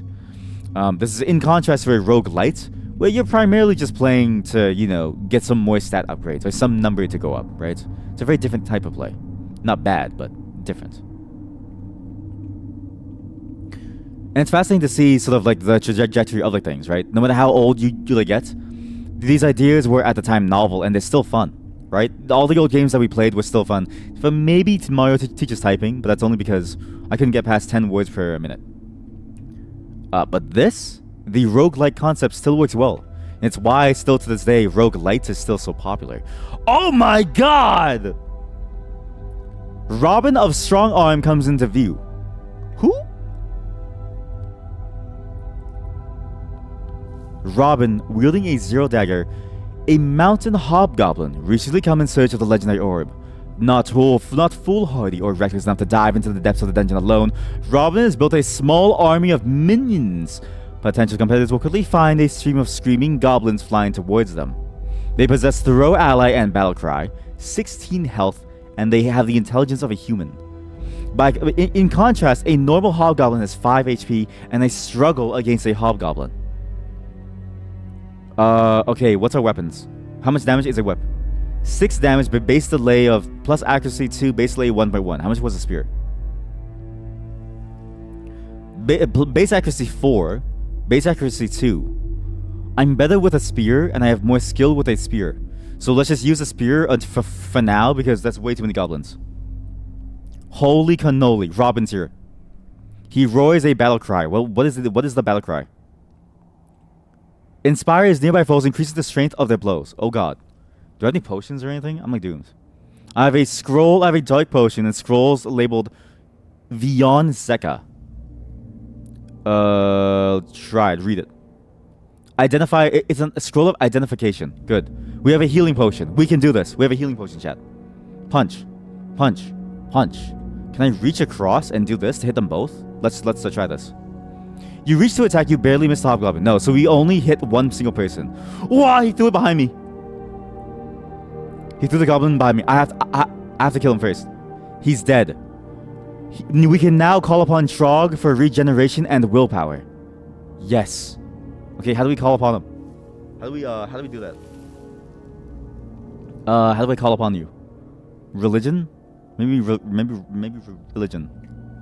I wish to call upon you for regeneration. Maybe I don't need to, actually. I can still win. I think we might only be using spears from now on. What's my skill now? 3.7. I want to use a whip. We must train how to use a whip. Trog, take my glory. Trog, take my glory, Trog. Take my glory, Trog. Bask in my bask in your glory. Okay, we whacked the goblin. Nice. A lot of items. Holy hell, that's a lot of items.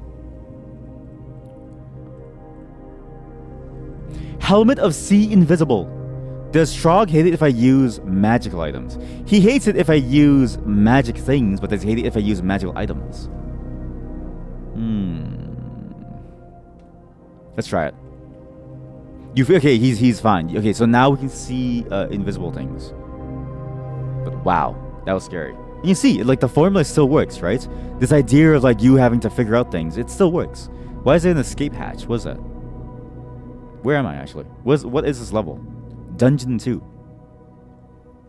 I guess we could go up to go down the other stairs. There were other stairs there too. What is that? A ribbon worm. So we now have a potion of heal wounds and a potion of curing, which is nice. The snake bites me. This is a bad spot to fight. Okay, I'm stuck. I'm caught in the web. I'm caught in the web. Stop webbing me, please. I pressed the wrong button. What the fuck did I just press, chat? I fell into a hole. Oh my god, chat, I fell into a hole. How do I see the rest? How do I see the logs? Oh god. I think I fell into some like hole. I think we're dead. We might be doomed. We're now in Dungeon 2 in a different hole. Or no, maybe we teleported as like a trap. Let's identify this potion. We can use a potion of haste here if we need to.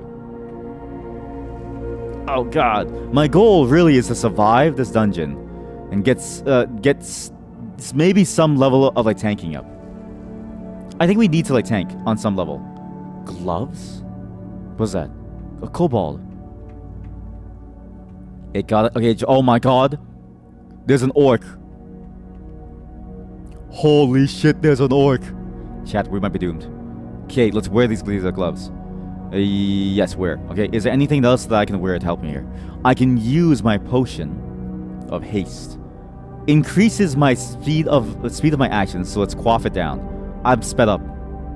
It died in one shot. It wasn't even worth it to drink my potion.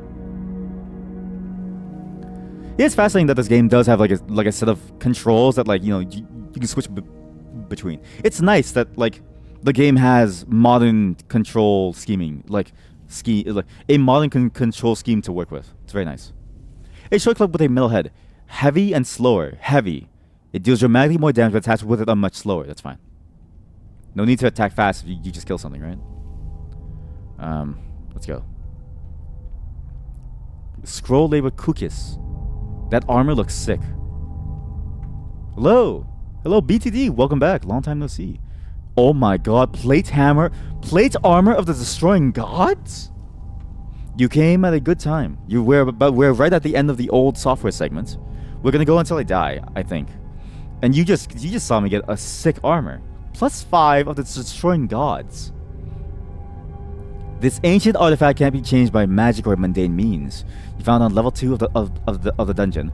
Protects me from fire. Increases my willpower. May slow me when I take damage. Oh. Increases damage dealt and taken. I'm a barbarian. This is my kind of armor. Keep disrobing? Yeah. It doesn't matter if the thing bites me. It's fine. Chat, don't worry. If bats are biting you, just like keep, you know, taking off your clothing. I'm not even wearing it. I'm naked. Like a true barbarian. What's this? You're about to call someone, so you're leaving. That's okay. That's okay. Were you here for the new rule of the whatchamacallit? The say whatever. Again, if you're gonna leave, you can't say that you're leaving. You need to just say some phrase and just keep that as your leaving phrase. And I need to figure out what your leaving phrase is. It's a bit like a hero's call sign, right? But that is funny that you say you're gonna call someone and so you're leaving. But thank you, appreciate it. Thanks for stopping by. That's interesting. That's very interesting. Very interesting. Dude, Trog is gonna love us. Chat, we are throbbing. It's funny how, like, you know, slow these games can be. Let's read Nuevo. What's this? Scroll of enchant armor. Oh, but I can't enchant the thing. Okay, let's enchant the helmet of sea invisible. Glows green. Why did it glow green? So what happened to it? Is it better? +2. Let's read scroll of identify. Let's identify the potion. Potion of cancellation. Let's read the scroll. You feel strangely unstable. It's a scroll of teleportation. Oh god. That's twice now I've been teleported. Twice. Nuevo. Another Nuevo. I think that one is a scroll of wait, I don't know this yet. Scroll of poison. What do I do? I pressed O and it auto-explored. Okay, one more floor and that's all I can really take. There's some of the games that I want to get to today that I think are going to be interesting. Very, very fun. So only one more floor. So let's go down one more floor.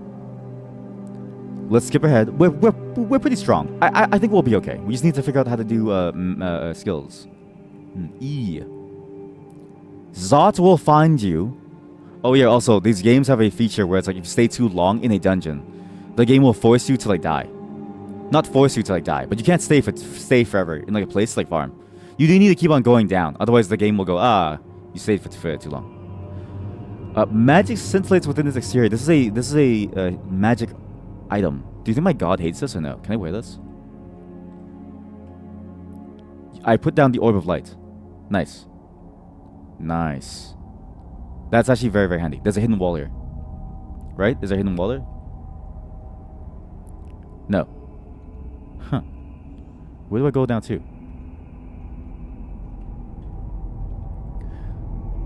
But as fun as these games are, the thing is you need a long time to go through them. I would want to do like a full whatchamacallit at some point of like these. The problem is just that we just don't have enough time today. So again, streams are gonna be shorter today and for just a while longer because I need to finish some of the things. There's a lot of things I need to do. Scroll of vulnerability. A wave of despondency washes over your surroundings. Scroll of fog. Nice, I can't see anything. This bat is so annoying. So as fun as this is, we call it right here. But you see the evolution now of like the various old softwares that we've like played, right? From a game that just had letters to show enemies, now you have all kinds of pictures. You have like mouse controls, you have hotbars, you have so many things that you can do now. It feels a lot easier to play these games, and it's a lot more fun. I feel like, at least to me, it's a lot more fun. There's no need to sort of like mess around with like certain things. You can just like go right into it, and you don't need to faff around with like learning a very complicated control scheme for no reason. Now, you just get to click on things and things work, and you get to feel the complexity of this game without being lost in the complexity of the controls. And old software is fascinating. You see many early concepts of things that we're only dabbling in now, right? Like chatbots. The ELIZA chatbot was great. Not really. Mario teaches typing. Great. Kind of. Where in the world is Carmen Sandiego? Cool. No satisfaction. But still, a lot of really fun things. That's it for the old software. But now we have one more old thing that we're going to check out. Just give me a moment. I'm going to take a quick break. In the meantime, I'm going to play you nothing. Enjoy the Skyrim dungeon music. Just a small, quick... I need to get some water because I ran out. We're going to go over some old 3D models too. This is a very interesting one. One of these has the origin of the skeleton trumpet. You know the trumpet of the skeleton where they play the... You know what I mean? And like it's in like every skeleton trumpet meme. One of these discs that I found lying on the side of the road has the original model for this. So we're going to see it and see how it goes. BRB. Welcome to the end of this weird old software segment, which includes going over weird 3D models. That's how we're going to cite this. Okay, so this is weird. So basically back then, the way that 3D models were, you could buy these CDs that came with like a bunch of like models and things that you could look at. So if, for instance, they would come with like images or models or even music samples, right? Music samples were the most well-known, but 3D models you could just buy in like packs too. It's not too dissimilar today from the asset stores of, you know, of like the many various platforms like Unreal Asset Store, the Unity 3D Asset Store. A lot of these asset stores sort of operate in the same model. Back then it was just done through CDs. I found, so this all started because of a tweet that I saw. Somebody actually found the origins of the skeleton trumpet. So if you don't know the skeleton trumpet, let me just find it for you. Skeleton trumpet. Not like that, sorry. Just sorry, I got kind of like sidetracked. Let me download this real quick. Should have done this beforehand. My bad. Oops. But it's this. It's this bad boy. Skelly trumpet. So you.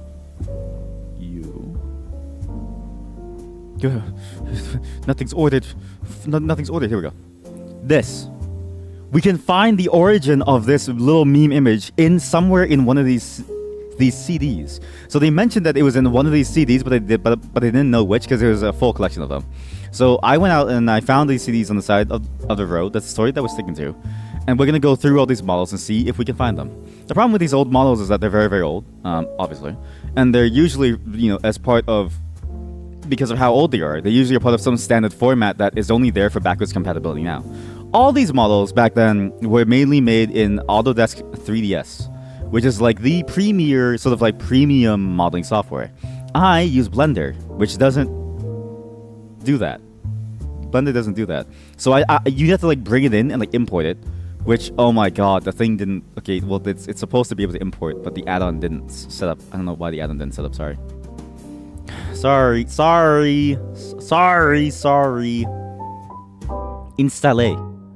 Install add-on. What? Okay, well, it's enabled. Okay, so it's enabled. Can I import now? Yes, here we go. Yeah, we go. I'm a genius. Now, the thing is that there are hundreds of models, okay? These CDs were made and designed to, like, you know, give you, like, hundreds of like, different options. So there's no telling which of these models on there are the skeleton. And you don't even know what models could be on here. They're all safe for work, so this is going to be very interesting to see.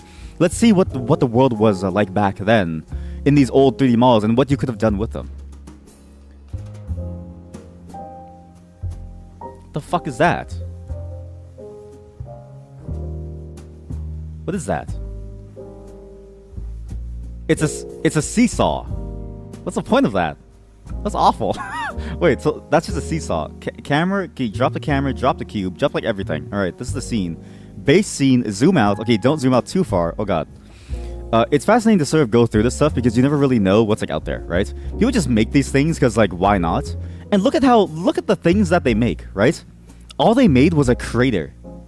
So this entire model is designed for this one crater on the surface. And it's like, why would you do this?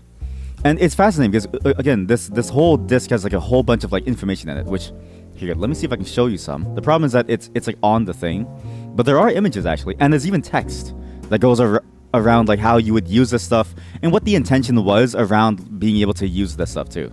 So for instance, if I go here and I do, whatever.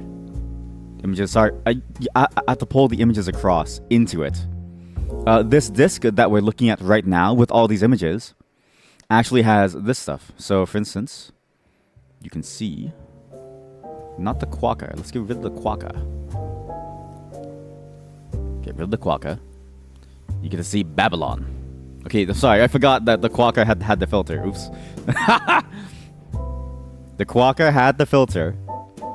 You have something called, you know, say Babylon. And so it shows like, okay, what could you do with this stuff, right? And then it even comes with a bit of text saying like, okay, like what are the ways that you would want to use this in? So for instance, you might be able to recreate the scene and like what is the inspiration for the scene. a Babylon 5 style rendering, right? And it's designed to sort of like teach you how to use these things in like very interesting ways, right? You might even have something like G-shots. G-shots? I don't know if I like that. G-shots. G-shots. G-shots. I don't know why this is called G-shots. But this was peak 3D. This was peak 3D design back then, right? Back then, this was the shit. Like if your thing, you know, looked like this, it was like a top tier game or just something, just some kind of like interactive experience. In G-Shots, the text file for it says, "A nice trace by Alan Chan, no description given, of what looks like a studio of some sort." You've even got Mars, Mech War, swimming pool. Let's do swimming pool. Let's see a nice old swimming pool. Wow, really nice swimming pool. That's a swimming pool with a fence and grass surrounding it. This stuff feels like a very like strange time period. You know what I mean? Like it's stuff that you wouldn't even think people would even want to like play with. There's textures for all of this stuff too. So for instance, you have Alien Ski, Allo 93, Lava. So these DVDs or the CDs will come with basically every asset that you would ever need to make any of this stuff, anything. So there's tile textures for making tile, like you know the tile of the swimming pool. I see a grass texture. I see the stones. I see a slime texture. I see sand textures and reptile textures. Like textures. There's a bunch of these, right? You even have plugins on these CDs to allow you to use them for certain platforms. Like, you know, say you're on an Amiga machine, you want to use it in some like software there. You use these like plugins, quote unquote, that help you sort of like place it into your stuff. There's even like full-on application demos, which I couldn't get to run. Like these ones I couldn't get to run at all. So unfortunately, I can't see it. But they even show you how to use it in a 3D application, which is actually fascinating, like fully compiled down. These are all very, very like strange. But the only thing that I care about is finding the skeleton trumpet. And but I still thought it was fun just to check these out. Because look, an F-14 in pieces. In pieces. Why is it in pieces? I feel like that's saying something. I feel like that's, I don't know if I like the thing of that. But you see, it imports nicely actually. And even honestly, even now it still looks kind of good. Like if I view the wireframes, America. Fuck yeah! How do you view wireframes again? What was the command again? There we go. Wireframe. No, view. You view wireframes. How do you view wireframes? Object mode. Maybe it's in sculpt mode. I don't know. But if you even look at it, it's actually made very well too. Like you can actually drop these into any application and just use them. This is like you're basically your early content pack. And you see how the model is like laid out too, right? You can even take pieces of this and be like, okay, well I only want to mess around with like this then. How do I move this? Chat, it's been a long time since I've used Blender. A very long time. Oh god. I don't know. Here we go. Modeling. What to do? There we go. So you can grab these and you just drag it. How do you sculpt? What's the tools? Not sculpting, sorry. What's the tools to move this thing? Fuck! Whatever. I don't know. I don't remember. I don't remember how to use this stuff. So we just delete all these. Just die. Oh shit. Uh-oh. There we go. What's this? A Farola. Where'd it go? The weird thing is I don't know why some of these are so big, right? When you look at the scale of these things, it's like massive. And honestly, some of these you don't even like know what this could be used for. Like, what is this? What is a Farola? What is that? But yeah, this is all like interesting stuff. It's fascinating how much stuff is like out there that's kind of like lost to time too. I think nowadays with like the various content farms, or I'm not the content farms, the various like asset stores that we have, it's very hard to lose these things now, right? 3D assets get backed up constantly now. Like even on archive.org, so many things get backed up constantly, such that the moment that it disappears, all of a sudden uploads of it go online. There are people seriously dedicated to the stuff. But these old CDs with these old like football helmets and like stuff, you would never be able to like find these. They'd be gone for good. For instance, like the piscina. Look, swimming pool. The swimming pool. Okay, maybe it kind of broke, but hey, look, this is again the swimming pool image. This stuff would be gone forever, and you would never find it ever again. And yet, I feel like there's still value in it just to see, right? Or at least just to have. And so much of this would have been so nice for people starting out early, right? I remember there being like a time period where it felt like there was a lack of stuff for you to be able to like use, for you to use in your own products, because it's like you had to be a really skilled professional to make these things. But if you weren't, it was just like, well, fuck you, you're like boned, right? And I feel like these things were a great way to sort of even the playing fields in a sense, but also, you know, a way to like guide you in terms of like how you would do it.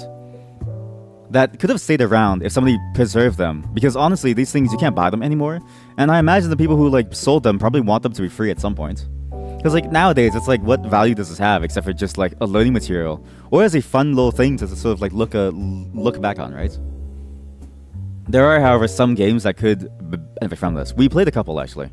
LSD Game Jam, as well as a game that I've been waiting for from a developer called Al.x. Alex. They have a game that's like an FMV horror game, which like honestly, all of these scream FMV. So it would have been really interesting to see like, okay, like how could people have been able to remix this stuff? But now this CD though has like 9 different portions of it, so we're gonna be here for like a while. Just bear with me. We're gonna be stuck in this CD for a very long while, because there's a whole bunch of files, and the only way to be able to see them is you have to bring it down into your machine. Like Blender can't import it from the CD, from the ISO. I don't know why, but there's a Klingon somewhere.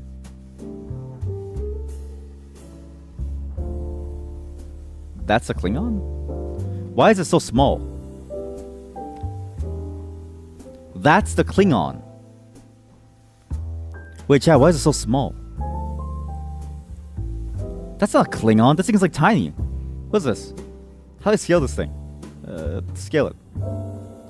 Body, yeah, sure. Scale. What's the scale again? Shit.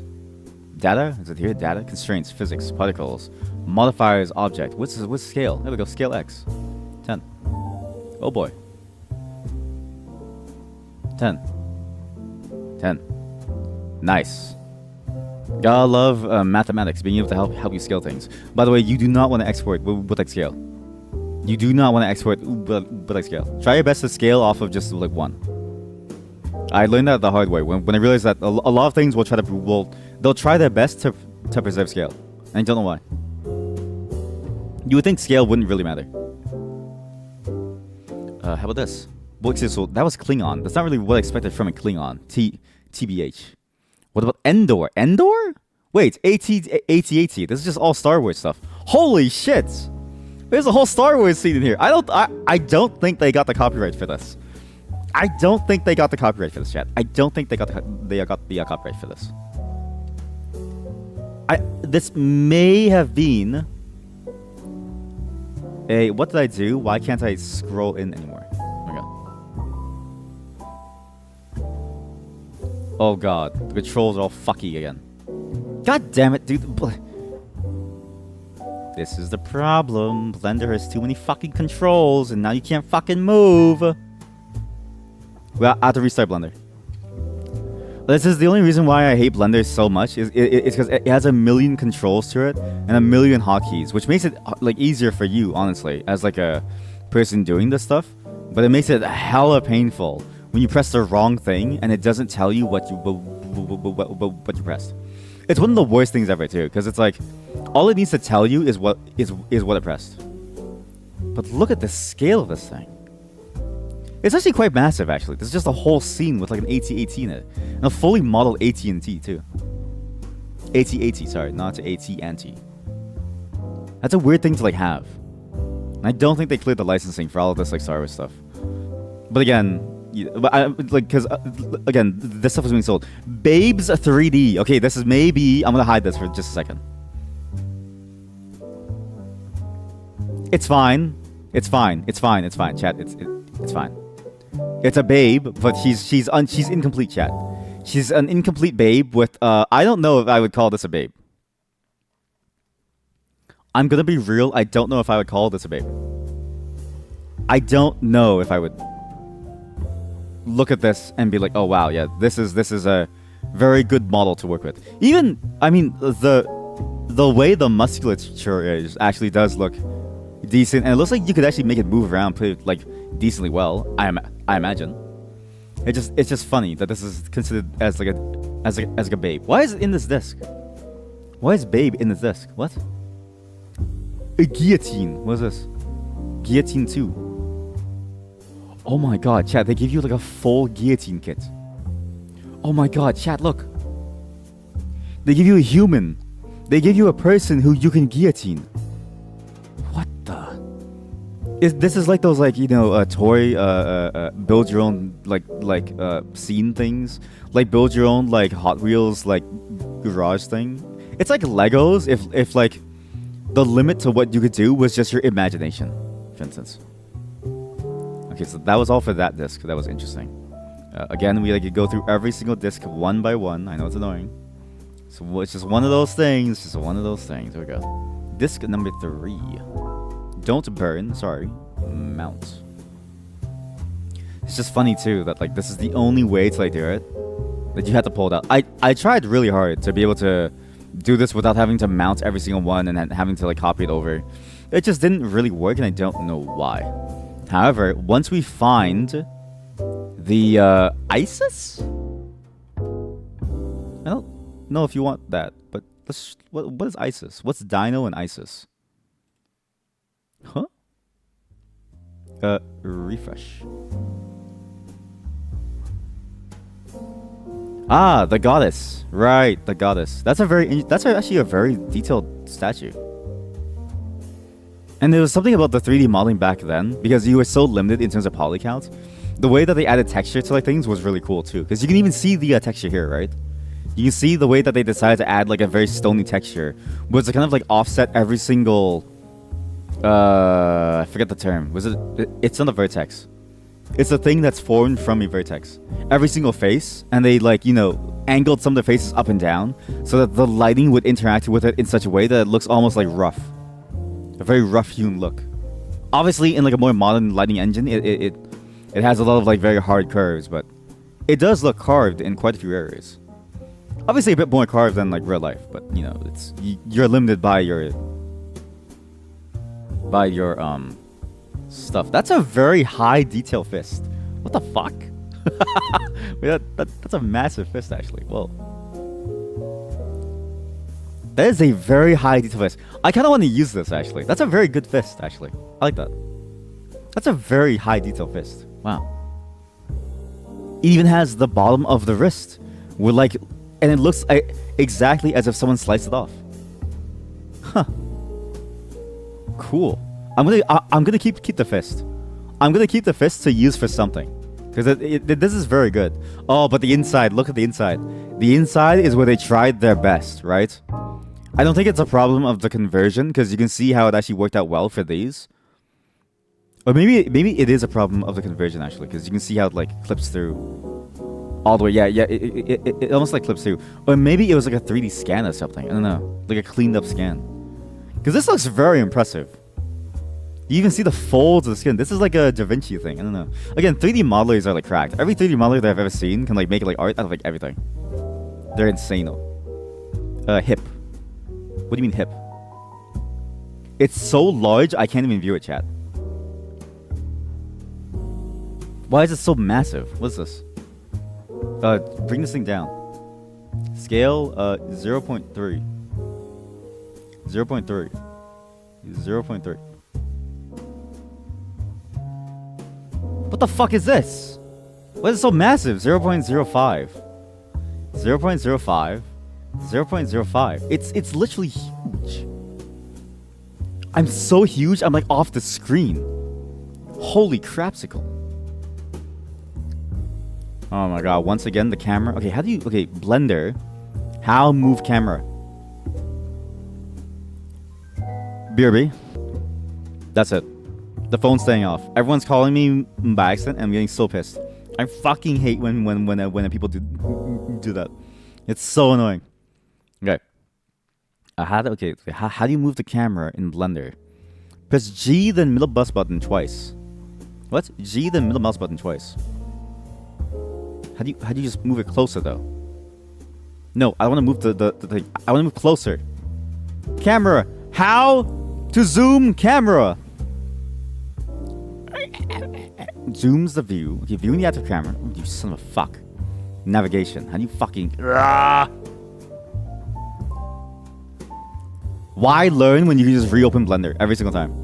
Right? Why learn when you can just reset from a 0 every single time? Right, chat? When in doubt, just reset from like 0 every single time. Because it's harder than just doing it correctly. Okay, we need some more models. So try to find the trumpet skeleton somewhere. I imagine it's somewhere in here. Oh god, I hate... This is... The most annoying part about this is really the way that Windows does everything. The way that it like closes folders and like opens folders automatically. And like, if you're viewing the wrong folder, it's like annoying. Hey, there we go. I see a skeleton. I see a skeleton. I see a reference to a skeleton. This might be it. The 3D World CD. The 5th partition or something. I don't know if it's a partition thing.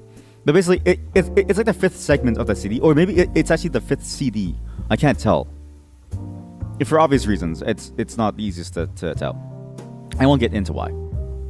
I can't say why, actually, probably. I don't think so. Models. We now have a bunch of things here. We have Claude City.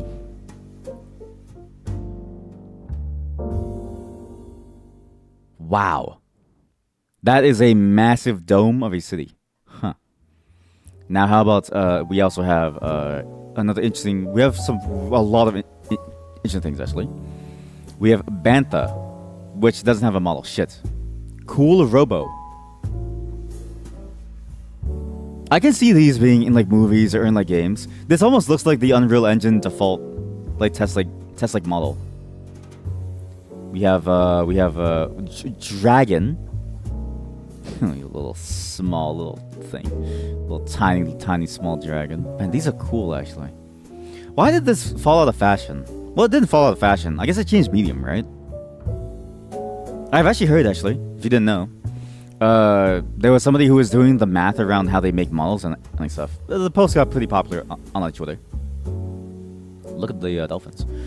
The post basically went and like said like, okay, for the amount of time and effort that they put, they can sell a model, and they never have to update it because the model just like works, right? 3D models are a very well-known thing. If you want a lower poly one, you just modify it yourself. You can subdivide as much as you need to add more quality, to add more smooth edges, and you can you can kind of remove subdivisions here and there, kind of automatically, but not really. But it's not hard. It's not hard to modify a model off the shelf to fit your application's requirements, right? They mentioned that as a 3D modeler, they never have to deal with like the support of something, which is fascinating because they'll sell a model for... This is an eagle. This eagle is so cool.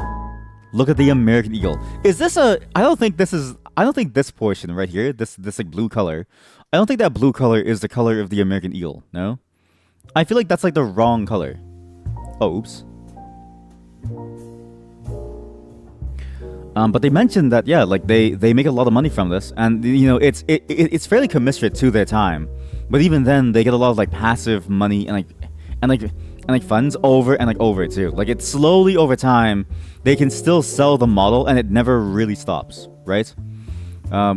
Compared to like a person who makes games, you buy their model, they use it in the game, and then they go through a bunch of effort to make it happen. They noted that they found it interesting how for games, the value that they get back in terms of the effort that they put out is way more.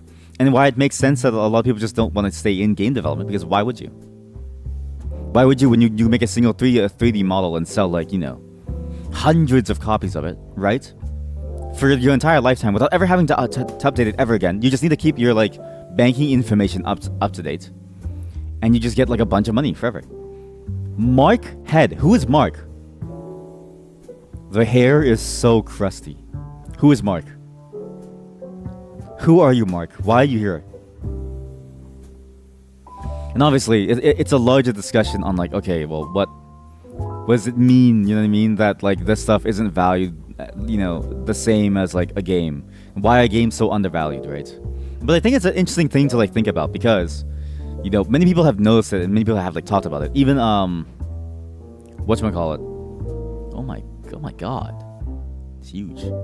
Even Junkie actually famously said when he was playing, I think Breath of the Wild, and he knew how the game was still very expensive. He said games are one of those few things that doesn't ever really match the value of how much effort it like took. That is a massive door. This is like this door model was built as if you're going to frame it in your house. Like it has separate locks. It has a separate faceplate, separate framing. It's like those like pre-made doors, those like pre-hung doors that you buy from Home Depot. What? And it's true, right? I mean, these models are very, very cool, but at the same time, it's like, yeah, imagine how much time and effort it took, and imagine how you can still use them today with very little changes, and so the person who originally made them doesn't ever have to deal with it ever again. And it's crazy how the way it works for games and like the assets of the games changes so drastically. It's not bad, but it just makes you think. You know what I mean? It makes you think. This is I could see this being on miniclip.com as the 3D animated background of the 8-ball pool game. But I always love checking this out because it feels like it harkens back to like a very simple time as well, like a time when it wasn't so crazy, it wasn't so, I guess, like heavily monetized, where it wasn't all about like getting as many metrics as you could. At least it feels like it back then. All the stuff that we did today, the old software exploring these old models, it feels like it was made primarily to be more fun than anything, except for maybe Mario teaches typing. Mario teaches typing was made to make children hate the computer. I think the game was designed to make children hate the computer. The Reliance from Star Trek. Also, back then, copyright was a thing, but I don't even think it was possible to enforce it back then. There's no way they were able to enforce this. No way. But now, if they did, though, if you had the CD and you use that particular model, do you get to use that in your game? With a skull. I'm saving the skeleton for last because I think we may have the skeleton here. Actually, let's try it. Is this a skeleton? Chat. I think that's the head of the skeleton. Look. Chat. I think this is the head of the skeleton. Wrong image. Wrong image. Door stuck! Damn it. So it's maybe it's on the other CD where the trumpet is. The problem is I don't know how to 3D model. So there's no way that I'm gonna be able to reconstruct this thing. Is that the same head? Oh wait, it's too large. I don't think that's the same head, right? No, it is. I think it is. I think it is. How do I move this? How do I actually like move these things? Move. Modeling. Okay, let's go into modeling view. Okay, I have all the. There you go. I have them all selected. Let's see if I can recreate the trumpet skeleton here. So if we can, then we have a match. I repeat, we have a match. Okay, so just do all these. How do you move these? Fuck. I knew I should have gone through the Blender tutorial, but I was like, if I'm gonna do a Blender tutorial, I might as well just learn how to make 3D models. So I was like, there's like no need. Fuck! Move. There we go. Oh no. What's going on? I'm selecting by vertices, right? Fuck, select by faces. There we go. Fuck. Man, 3D modelers, honestly, like the stuff that they do, I'm glad that they're getting paid for the commiserate to their work. It's crazy how hard this stuff is, right? And it's mainly because of how different it is from like every other like aspect of art. I feel like because you're not working in terms of like the structure as you would know it normally by like the figure or like by the anatomy. You're working with the structure as if it's like an entirely different thing. You can't even see what I'm doing because I'm stupid and I put the skeleton trumpet all the way up there and it hides everything. We might even have the hands. TBH, we might even have the hands. This might be the one, but I don't know where the trumpet is. So we might need to find a trumpet somewhere. Let's just try to move the mouth so it's like mostly good, mostly accurate. All right. I think that's it. I actually think that's it. Yeah. Chad, that's the exact skull. This is the exact skeleton trumpet skull. So somewhere in here, there is also a whatchamacallit. There is also a trumpet somewhere, and this is how it was made. So somehow, the person who made this skeleton trumpet meme had these old CDs and made this. Why? Why'd they make this? It's a fascinating bit of history, and I know that the Know Your Meme page also has some more information about who made it, I think. But I don't think they ever listed the source of this stuff, which was I only found because of a random Twitter post too.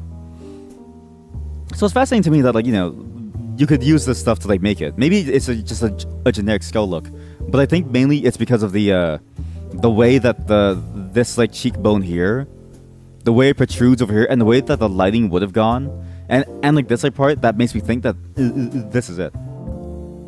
Why did somebody make this? I wonder. But anyways, that's all I really wanted to show you in terms of old software. We're gonna move on to some auto battlers now, but hope you enjoyed the old software segment. I don't know if that was a talk show or just chatting, but it was just something that I had in my mind for like a while that I just wanted to share with you all. And the old games were very, very interesting. And obviously the old models and stuff, it takes a bit more work to make that more interesting.